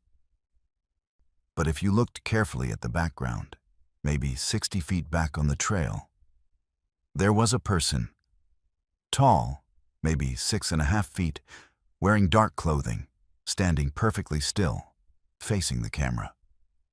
The distance made details hard to discern, but something about the posture felt wrong. Too straight, too motionless, like a mannequin someone had placed on the trail. I almost dismissed it. Hikers appear in landscape shots all the time. But then I found him in another photo. This one was dated August 3rd, 1983, taken near Lake Quinault. Completely different location. 7 weeks later. Same figure, same height, same dark clothing, same unnatural stillness. He was farther away in this shot, maybe 100 feet back, partially obscured by trees. But the posture was identical. Arms at his sides, body perfectly vertical, facing directly toward the camera. I started looking specifically for the figure. I went through every photograph chronologically, examining backgrounds, checking distant shadows. He appeared in 11 photos from 1983 alone. Different locations: Graves Creek Trail, Sol Duke Falls, Colonel Bob Wilderness, the Bogachil River area. Always distant, always still, always facing the camera. The unsettling part was the timing. The dates on the photos showed Gerald had been in locations dozens of miles apart, within days, sometimes hours. The figure appeared in every location. Not similar figures, not different people wearing similar clothes. The same person. I was certain because of one specific detail. In every photo where the lighting was good enough to see, the figure cast no shadow. I told myself it had to be a photography error. Light exposure, film development issues, something technical that created the appearance of a person in the background. Except the figure had definition. I could see the outline of clothing, the shape of a head, the suggestion of hands. This wasn't a light artifact or a processing flaw. This was something that had been there when the photo was taken. The photographs from the 90s showed progression. The figure appeared closer in each successive year. In 1987, he was maybe 40 feet back. In 1990, 30 feet. By 1995, he was close enough that I could make out facial features. Or rather, the absence of features. The face was smooth, featureless, like someone wearing a flesh-colored mask with no openings. No eyes, no mouth, no nose. Just a blank oval where a face should be. The dark clothing wasn't clothing at all. It was skin texture, variations in tone that suggested something organic rather than fabric. The final photograph in the collection was dated September 14, 1998. It showed the Enchanted Valley Trail, a clearing with mountains visible in the distance. The figure was standing 15 feet behind where Gerald must have been positioned to take the shot. Close enough that the image was sharp, detailed, impossible to dismiss as a distant blur. The thing, because I'd stopped thinking of it as a person, was tall and thin, disproportionately long-limbed, skin that looked wrong even in the photograph's muted colors. Too gray, too smooth. And the featureless face was tilted slightly, angled toward the camera with what felt like intention. Like it was looking directly at Gerald, like it knew it was being photographed. I researched Gerald Vance, obituaries, social media, anything I could find. He'd been a nature photographer, semi-professional, sold prints at local galleries. By all accounts, a normal guy. Lived alone, never married, spent most of his time in the Olympic Peninsula forests taking pictures. He died in 2019 of a heart attack. The obituary mentioned he'd been a recluse in his later years, rarely leaving his apartment, stopped taking photographs around 2000. There was a brief quote from a friend who said Gerald had lost his passion for the outdoors and had become increasingly paranoid about being followed.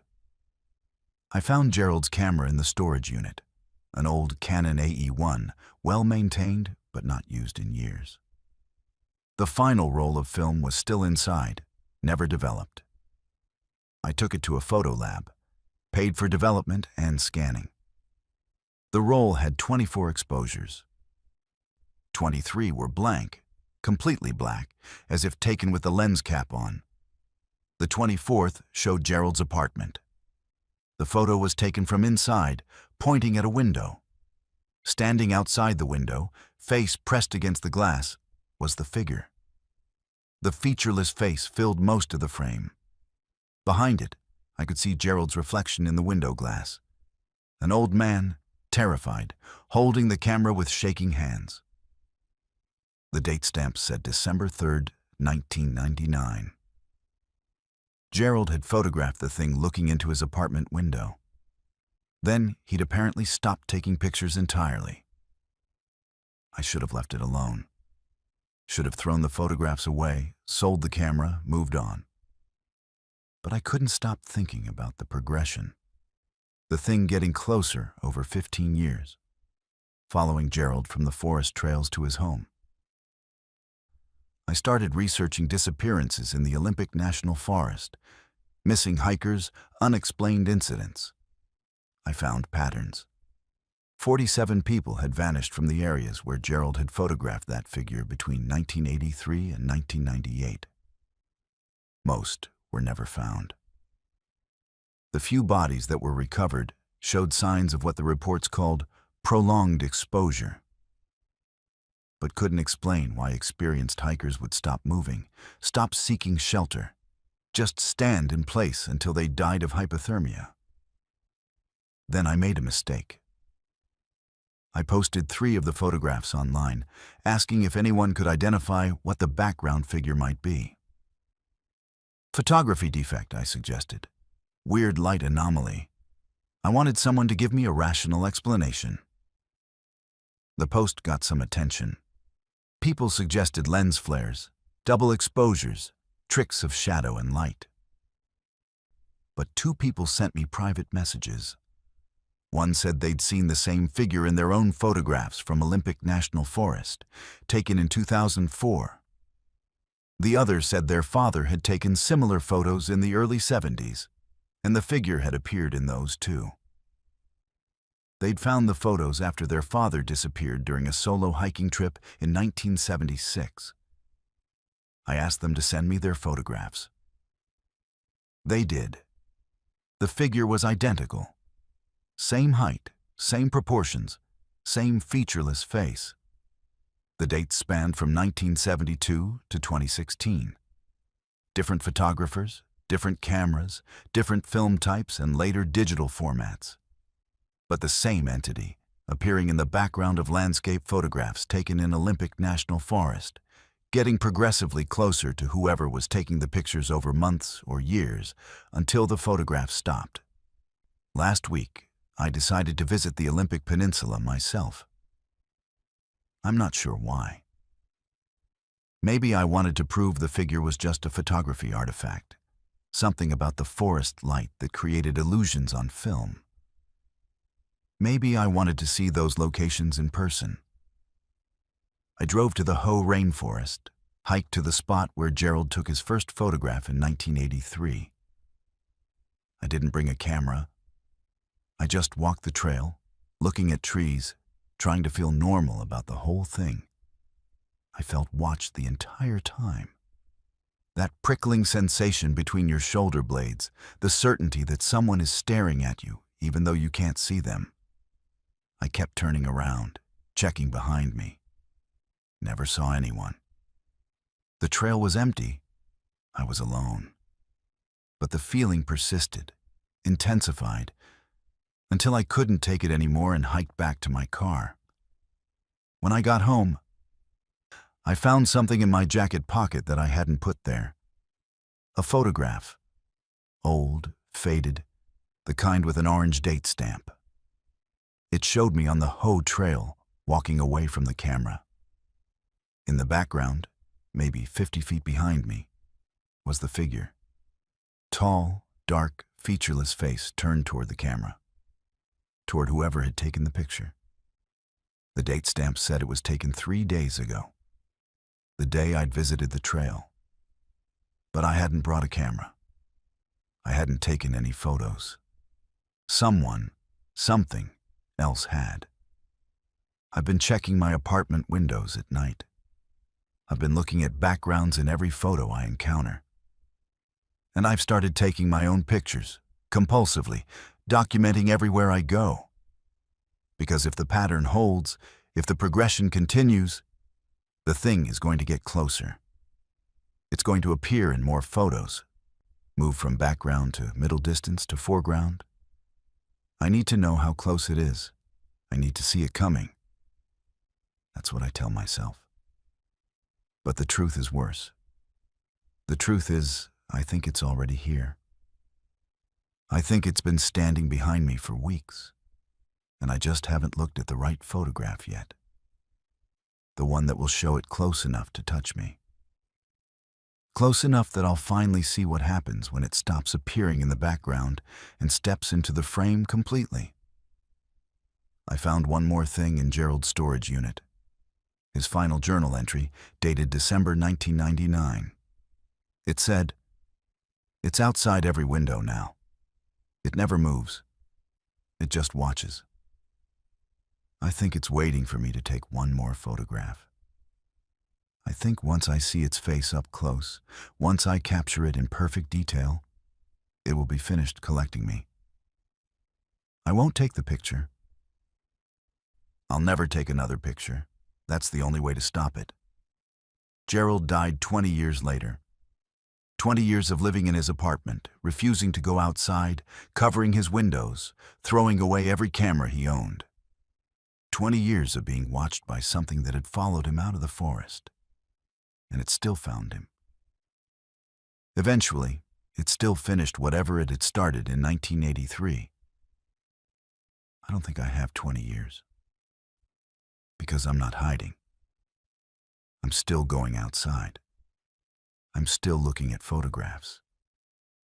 And somewhere, in some image I haven't seen yet, something is standing behind me, getting closer with every shot.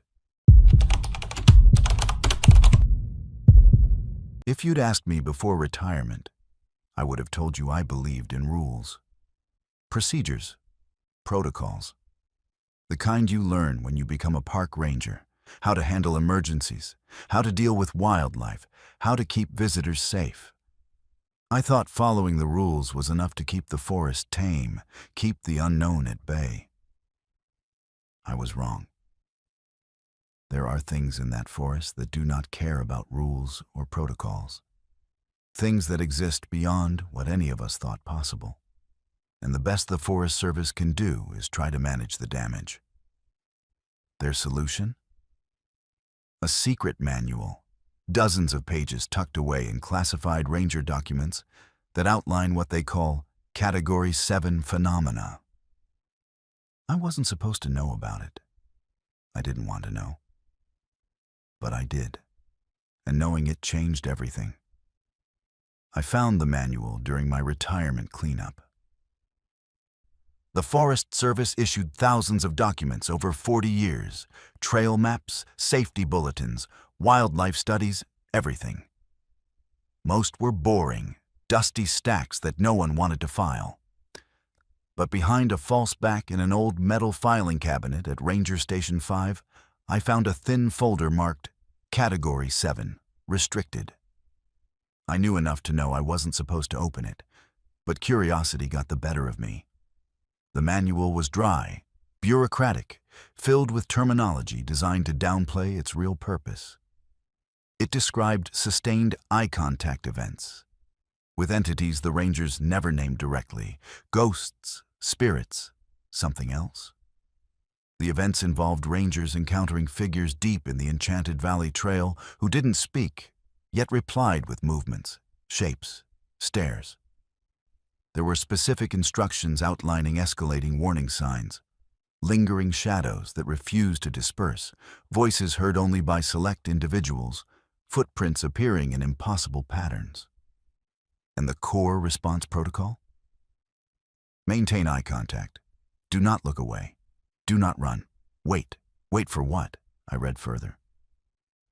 The document cataloged 47 incidents, dating back to 1974, each describing rangers who experienced loss of time, hallucinations of past tragedies, and contact with something that blurred physical boundaries.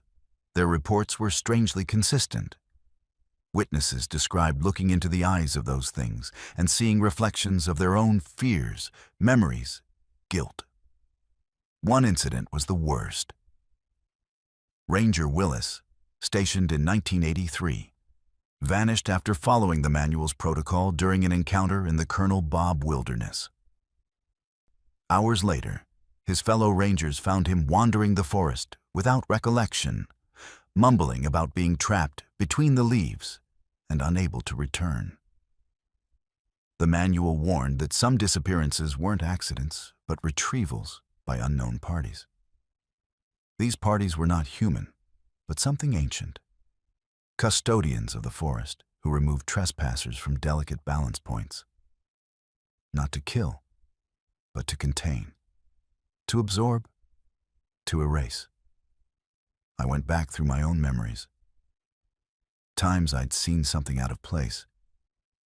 Shapes in the fog that disappeared when I blinked, whispers that drifted on the wind when no one else heard them.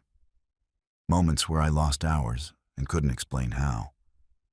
Moments I'd written off as exhaustion, hallucination, or bad weather. But the manual made me realize those moments were moments of contact. Moments when the forest was reaching for me, and sometimes taking. I'm not telling you this to scare you away from the forest.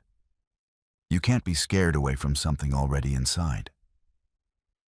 But there are things to know. Things you should never do. If you ever find yourself in persistent eye contact with something that looks like a person but isn't, keep looking. Never look away. The manual says that breaking eye contact can provoke panic and cause the entity to follow you out of the forest. The forest wants balance, and that balance depends on certain rules. If the forest lets you leave, don't expect to be fully yourself afterward. Some rangers reported losing parts of themselves, their memories, their sense of time, fragments of identity they can't explain or reclaim. And don't expect anyone to believe you. The manual concludes that silence is the best protection for the forest's secrets. The rangers who spoke openly were dismissed, isolated, deemed unreliable. I retired early, not because of age, but because the last incident I reported changed me. I was on patrol near the Bogachiel River when I saw her. A figure standing still beneath the canopy, surrounded by mist that didn't belong to that autumn morning. She was wearing clothes from an earlier era, ragged, timeless, and her eyes held a knowledge no human should bear. I looked into those eyes. I did not look away. I won't forget the hours after, the creeping fog swallowing me, the whispering voices inside my head. The way my world folded and refolded, trapping me in endless loops of fear and memory I couldn't break. And now I'm out. Out of the forest, out of service, but not out of the forest's reach. The manual advises vigilance, warns that even after retrieval, no one is truly free. That darkness watches beyond boundaries, waiting for the next eye contact, the next walker foolish enough to meet its gaze. I'm telling you this because you might find yourself drawn to those same trails. Because the forest doesn't mind who walks through it. But it demands respect. It demands rules. And above all, it demands not to be forgotten. If you ever hear footsteps behind you when no one's there, or catch a glimpse of a shadow with no source, or feel eyes on the back of your neck that no mortal could have, remember this. Don't look back. Keep your eyes forward. Keep moving. Don't engage. Don't speak. Don't run. Because sometimes the best way to survive the forest is to keep walking until it lets you go. I'm a wildlife biologist by training, not the kind to believe in campfire stories. The comfort of data is everything to me. Numbers, GPS tags, stats, migration tracks. That's how I keep the world solid. Track the movements, analyze the herd, and chaos gives way to order. At least, I trusted that completely, right up until my work on Roosevelt elk migration in Washington's rainforests broke the world open and spilled something else inside. I have to piece it all together, for myself and for you. I think if I stop, I'll forget the parts that matter. I think that's how it wants things. For context, Roosevelt elk are legendary here. The forests around the Queets and Hoh River are their kingdom. I've collared more elk than I can count, tracked them from rain-lashed riverbanks to sun-dappled meadows. Most years, their migrations follow a slow, ancient rhythm. Leave the high country before the first snow, follow the river valleys, avoid humans as best they can. My job was documenting the shifting boundaries: climate change, disease, new patterns. We had GPS collars on 30 individuals and hundreds of camera traps, all feeding data back to a battered laptop in my base cabin near the Queets. The weirdness started when I mapped the first full season's migration loops and found symmetry. Geometric, too precise. You expect some repeated routes, sure, especially when generations are following ancestral trails. But map after map, year upon year, the paths connected in ways that made no natural sense. Peaks, valleys, river bends, places miles apart, were being woven together as if the elk were drawing something with their bodies, over and over, decades deep. I tried to ignore it. Ran statistical models over the tracks, threw out outliers, blamed the GPS. But the more I layered migration paths on top of each other, especially when I included the ancient hand-drawn maps from tribal field stations, the more it looked deliberate. Loops and spirals shifted, but every 7 years, the routes would merge, forming intricate shapes. And the most troubling, every single time one of these major patterns closed, a human would disappear from near the forest edge. The matches worked backward through records as well. Hiker lost in 2003. That year's herd movement completed a near-perfect hexagon, one side terminating at the meadow where she vanished. Another missing in 1989, found weeks later, barely alive, confused about how he got miles into the wilds. That year's route, a sharp 5-pointed star, with a point on his last known location. Coincidence? That's how scientists guard themselves, at least at first. I dug deeper. Manuals on indigenous beliefs, ranger logs, police reports.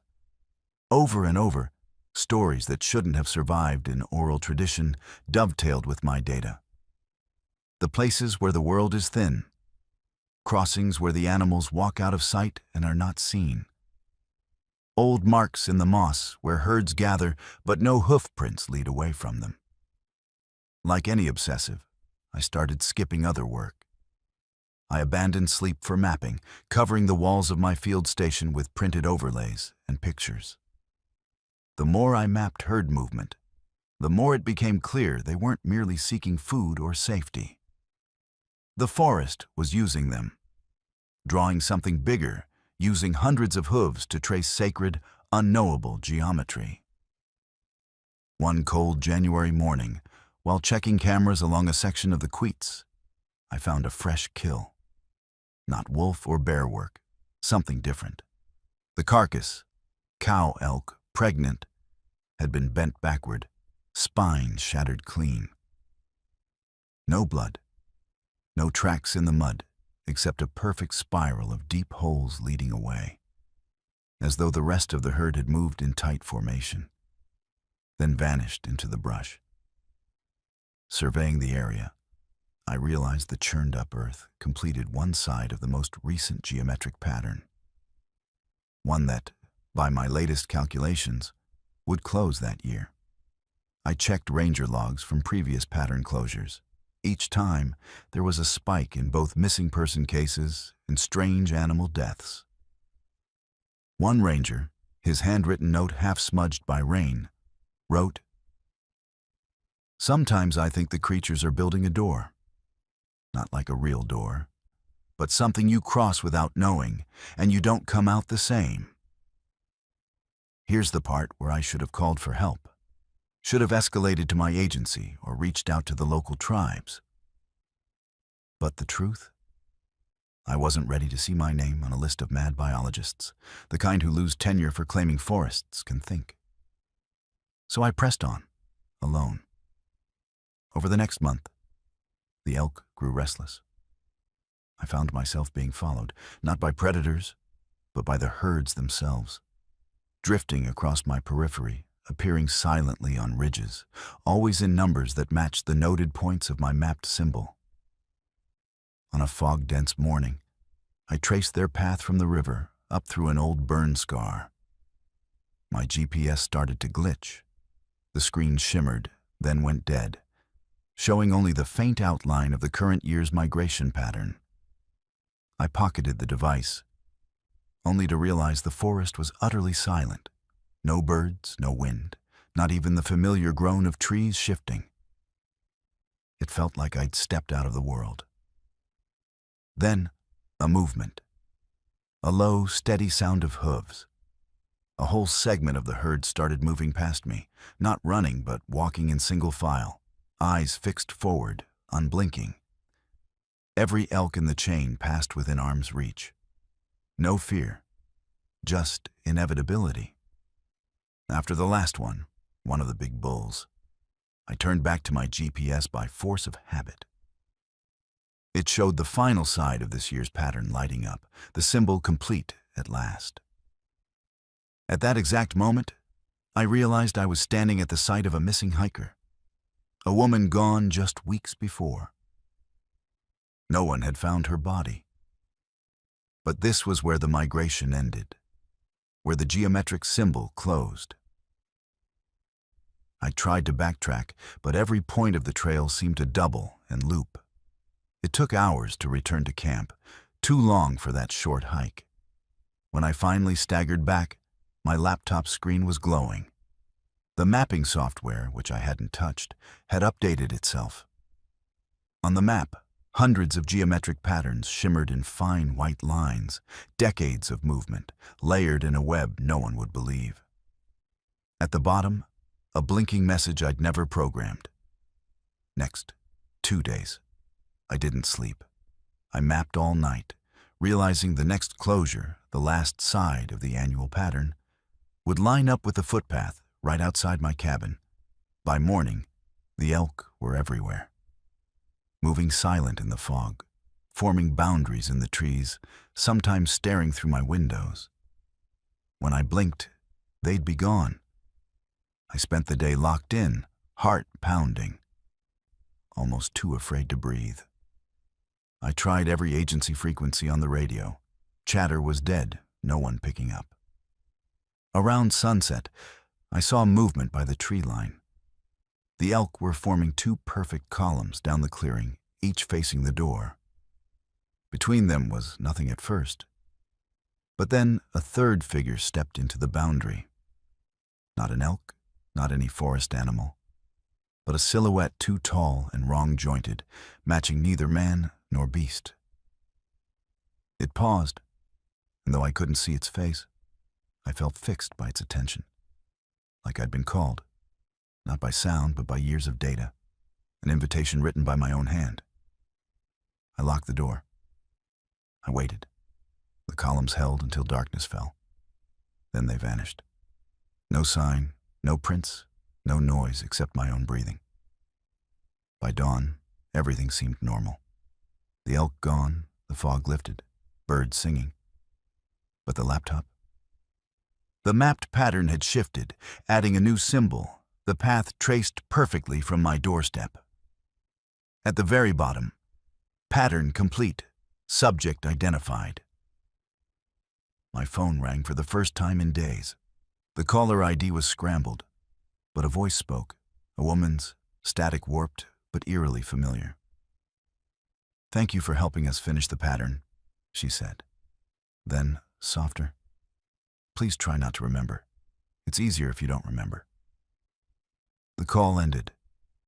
My computer data was wiped. The only record left is the memory of that symbol and the certainty that it was made of my own path, drawn over and over until some ancient boundary was reset. To this day, the GPS in my car sometimes glitches when I approach the Queets. I get migraines, and sometimes I see geometric webs in the corners of my vision. And sometimes, on cold nights when the world is extra quiet, I sense movement beyond the edge of the light. A purposeful, silent order. The mark of a plan drawn by something older than language, using everything that walks within it.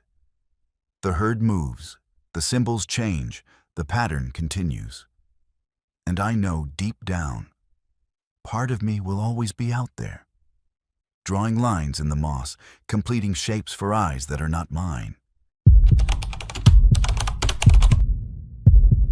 I've been a wilderness EMT for 15 years in Washington State, specializing in backcountry rescues.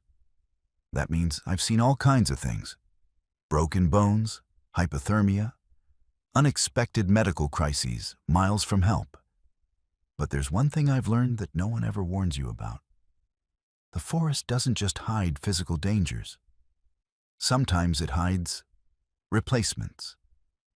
People who come out looking like the lost, acting like the lost. But something's irrevocably wrong underneath. The system knows it, but no one asks questions. Because what would you do if the person you rescued stopped being themselves the moment you put eyes on them? The call came in late fall, 2019. A solo hiker was reported lost near Graves Creek Trail. Experienced outdoorsman, GPS beacon last pinged near a steep ravine. We launched a small team, me, 2 other medics, and 2 forest rangers familiar with the terrain. The weather was brisk but clear. We planned for a day's search. We found him in the early evening, standing at the edge of an old logging road. He looked tired but unharmed. I was the first to him. I noted his reaction. There was something off. His eyes weren't quite right. Not the usual exhaustion or anxiety. It felt like he was seeing through me, as if I was a ghost in his world. I called to him, introduced myself, asked if he was injured or needed medical attention.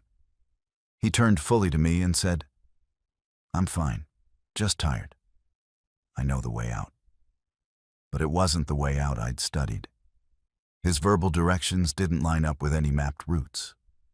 I asked his name. He paused, then said, "You know me." He refused to give any other information. The Rangers radioed back, saying they picked up a faint signal from his GPS, but his location didn't match where they found him. The coordinates they displayed put him miles away on a trail section that was closed and overgrown. I checked his backpack while helping him to a sheltered spot. No ID, no phone, no map. Only a well-used notebook with scratched-out entries, illegible. We started back toward the pickup point, but the hiker's behavior worsened. He kept looking over his shoulder, whispering about shadows that follow but don't move. When I tried to ask more, he'd clench his fists, muttering about never leaving, never being allowed to leave. It felt like he was fighting something inside, a struggle no human should endure. That night at camp, I was assigned watch. I heard murmurs outside my tent. I grabbed my flashlight, but saw nothing. The next morning, the hiker was seated silently by the fire, staring into the ashes without blinking. I offered food, water. He declined. Then it started. Small changes. He used his left hand for everything: writing, eating, holding the canteen. Even though the chart at the hospital months later confirmed his dominant hand was right. His speech patterns shifted. Familiar phrases I recognized as his breaks slipped awkwardly into sentences, replaced by odd jargon or omissions. He didn't recognize members of our search team by name, though they insisted he was the lost man they knew. Photos of the missing hiker showed a confident smile. This man's face was drawn tight with fear. I talked to dispatch. They said sometimes rescued persons suffer memory blackouts, trauma responses. I accepted that. I hoped it was true. The strange incidents increased. One night, he vanished from camp without a sound. We found him hours later near a creek, eyes empty, hands wet in cold water, humming in a way that didn't sound like human song. The following day, the local hospital's database showed odd entries. The missing hiker had been admitted 3 times since 2016 under different names. Each time with conflicting medical records, inconsistent fingerprints, even varied birth dates. Every entry described an eerie, persistent condition. Identity confusion, amnesia with delusional episodes, persistent neurological gap. The medical staff hinted at a phenomenon they'd never discussed openly. Local rumors called them replacements or walkers. People who vanished in the forest had sometimes returned, or something resembling them did. But not quite right. Subtly changed, not fully flesh and blood. Maybe fragments of a person copied by something else, some force tied to the wilderness. Stories told quietly among staff, never documented officially. I started interviewing family members of people missing in that forest. Their descriptions matched. Returned loved ones who called by wrong names, lacked shared memories, presented odd mannerisms never seen before. Some families noted the returned person refused to discuss the forest experience, or claimed time inside was dreamlike, disconnected.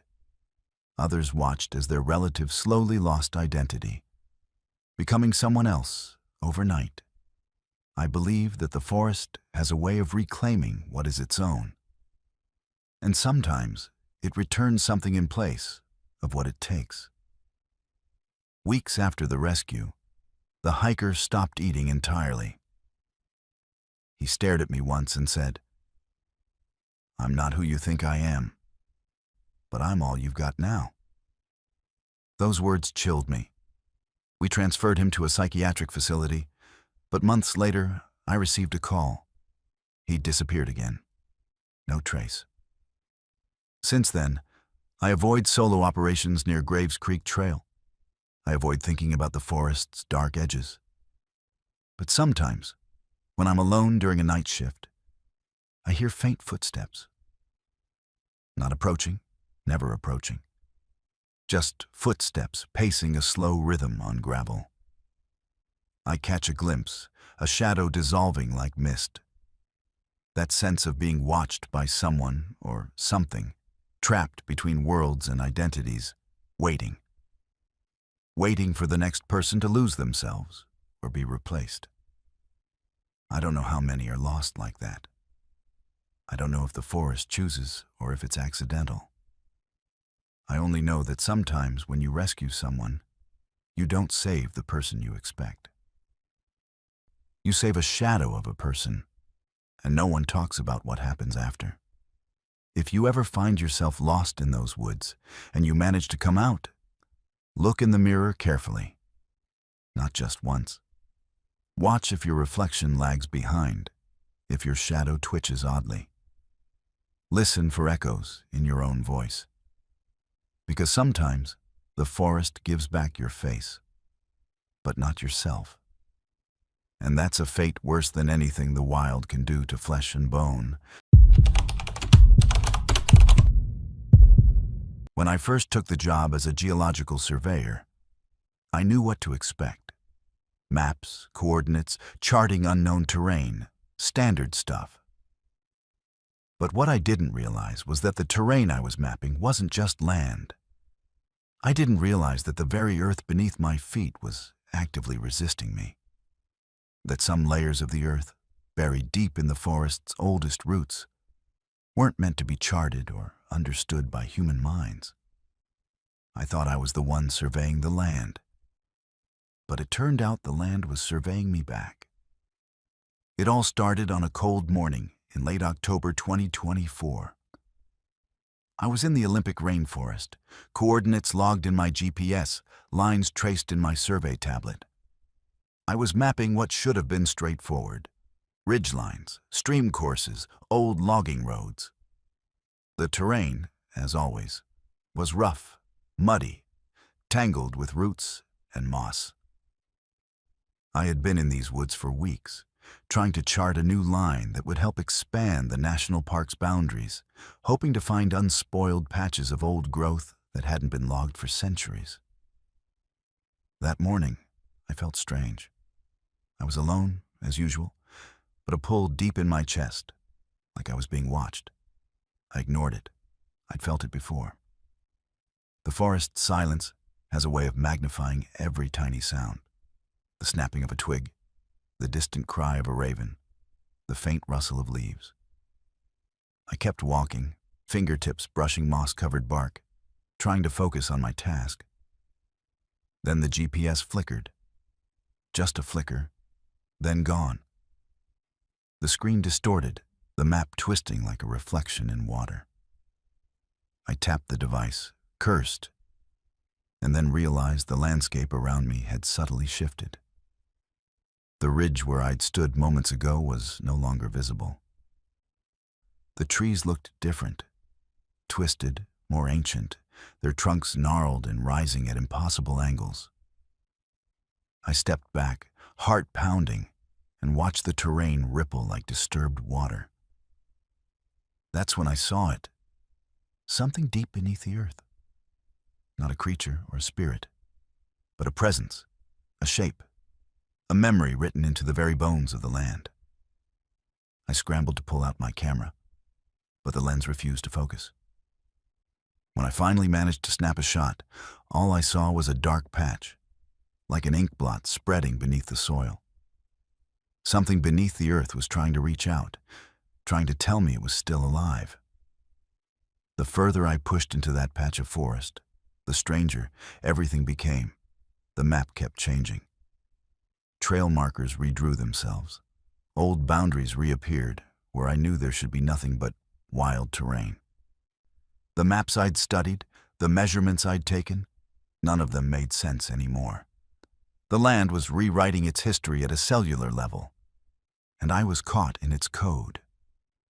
And then I heard it. Deep beneath the forest's muffled silence, I heard a voice. Not a voice I could recognize, more like a pressure, an inaudible hum that bled into my thoughts. It whispered in my mind, telling me secrets I couldn't understand, giving me visions of the earth's ancient sleep, deep beneath the roots, where time was just a concept. I felt it in my bones, that I was trespassing not just on land, but on something unremembered for eons. The maps had a new pattern. Lines that formed a spiraling diagram, a shape resembling a cuneiform of ancient symbols. That pattern kept growing, spreading over the landscape even as I tried to erase it. I marked the boundaries with my GPS, but every time I looked away and back, it shifted. The land was alive, aware, and it was communicating, or perhaps remembering. And then I saw the thing. It was buried beneath a clearing, in a depression where I had been surveying earlier. I took a soil sample, and as I pulled the earth away, I was hit by a wave of paralytic panic. Beneath the soil, there was something. Something not quite organic, not quite mineral. It was a shifting mass of darkness, a presence that pulsed with a slow, hateful rhythm. It wanted to be uncovered, to be seen. It was waiting to be released. I don't remember how long I stared at it. Minutes? Hours? It doesn't matter. All that matters is that I knew I had crossed a boundary I wasn't meant to know. I knew the land hadn't been asleep all these centuries. It had been waiting for someone like me to find it, to unearth it, to listen. When I finally ran, I felt the earth shake beneath my feet. The land was protesting, groaning as if it was alive with pain. My map was gone, The GPS was dead. The terrain skewed and shifted with every step I took away. The trees seemed to ripple, their branches twisting into shapes just barely recognizable as faces. I staggered back towards the nearest ranger station. But the forest had become a nightmare maze. Trails that once led home now spiraled into dead ends or looped in circles. I kept hearing that hum, an endless whisper, echoing in my mind, telling me it had seen me, it remembered me, and it was waiting. The next day, I woke up far from where I thought I'd fallen asleep. My body was exhausted, battered by a night of running through impossible terrain. My equipment had disappeared, and my Android-like map device showed only one thing: a single, glowing symbol etched into the earth. A spiral, carved deep into the soil, glowing faintly beneath the moss. I knew then that I'd become part of it. The land had reclaimed me. Its memory, its consciousness, had absorbed me into its nightmare.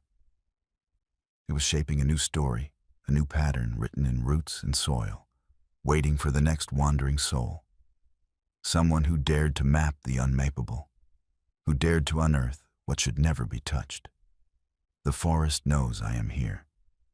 It watches me from beneath the thick moss, beneath the tangled roots.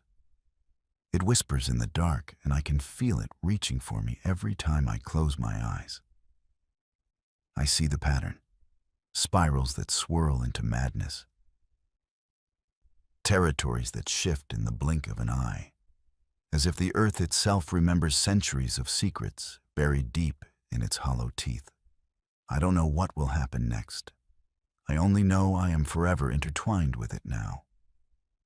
That I am part of the pattern, part of the land that remembers everything and forgets nothing. And I fear that the forest, with all its ancient hunger, will never let me go. Not until I am one with it, buried deep beneath the roots where it keeps its secrets, waiting patiently for the next explorer, brave or foolish, enough to uncover what should have remained hidden forever.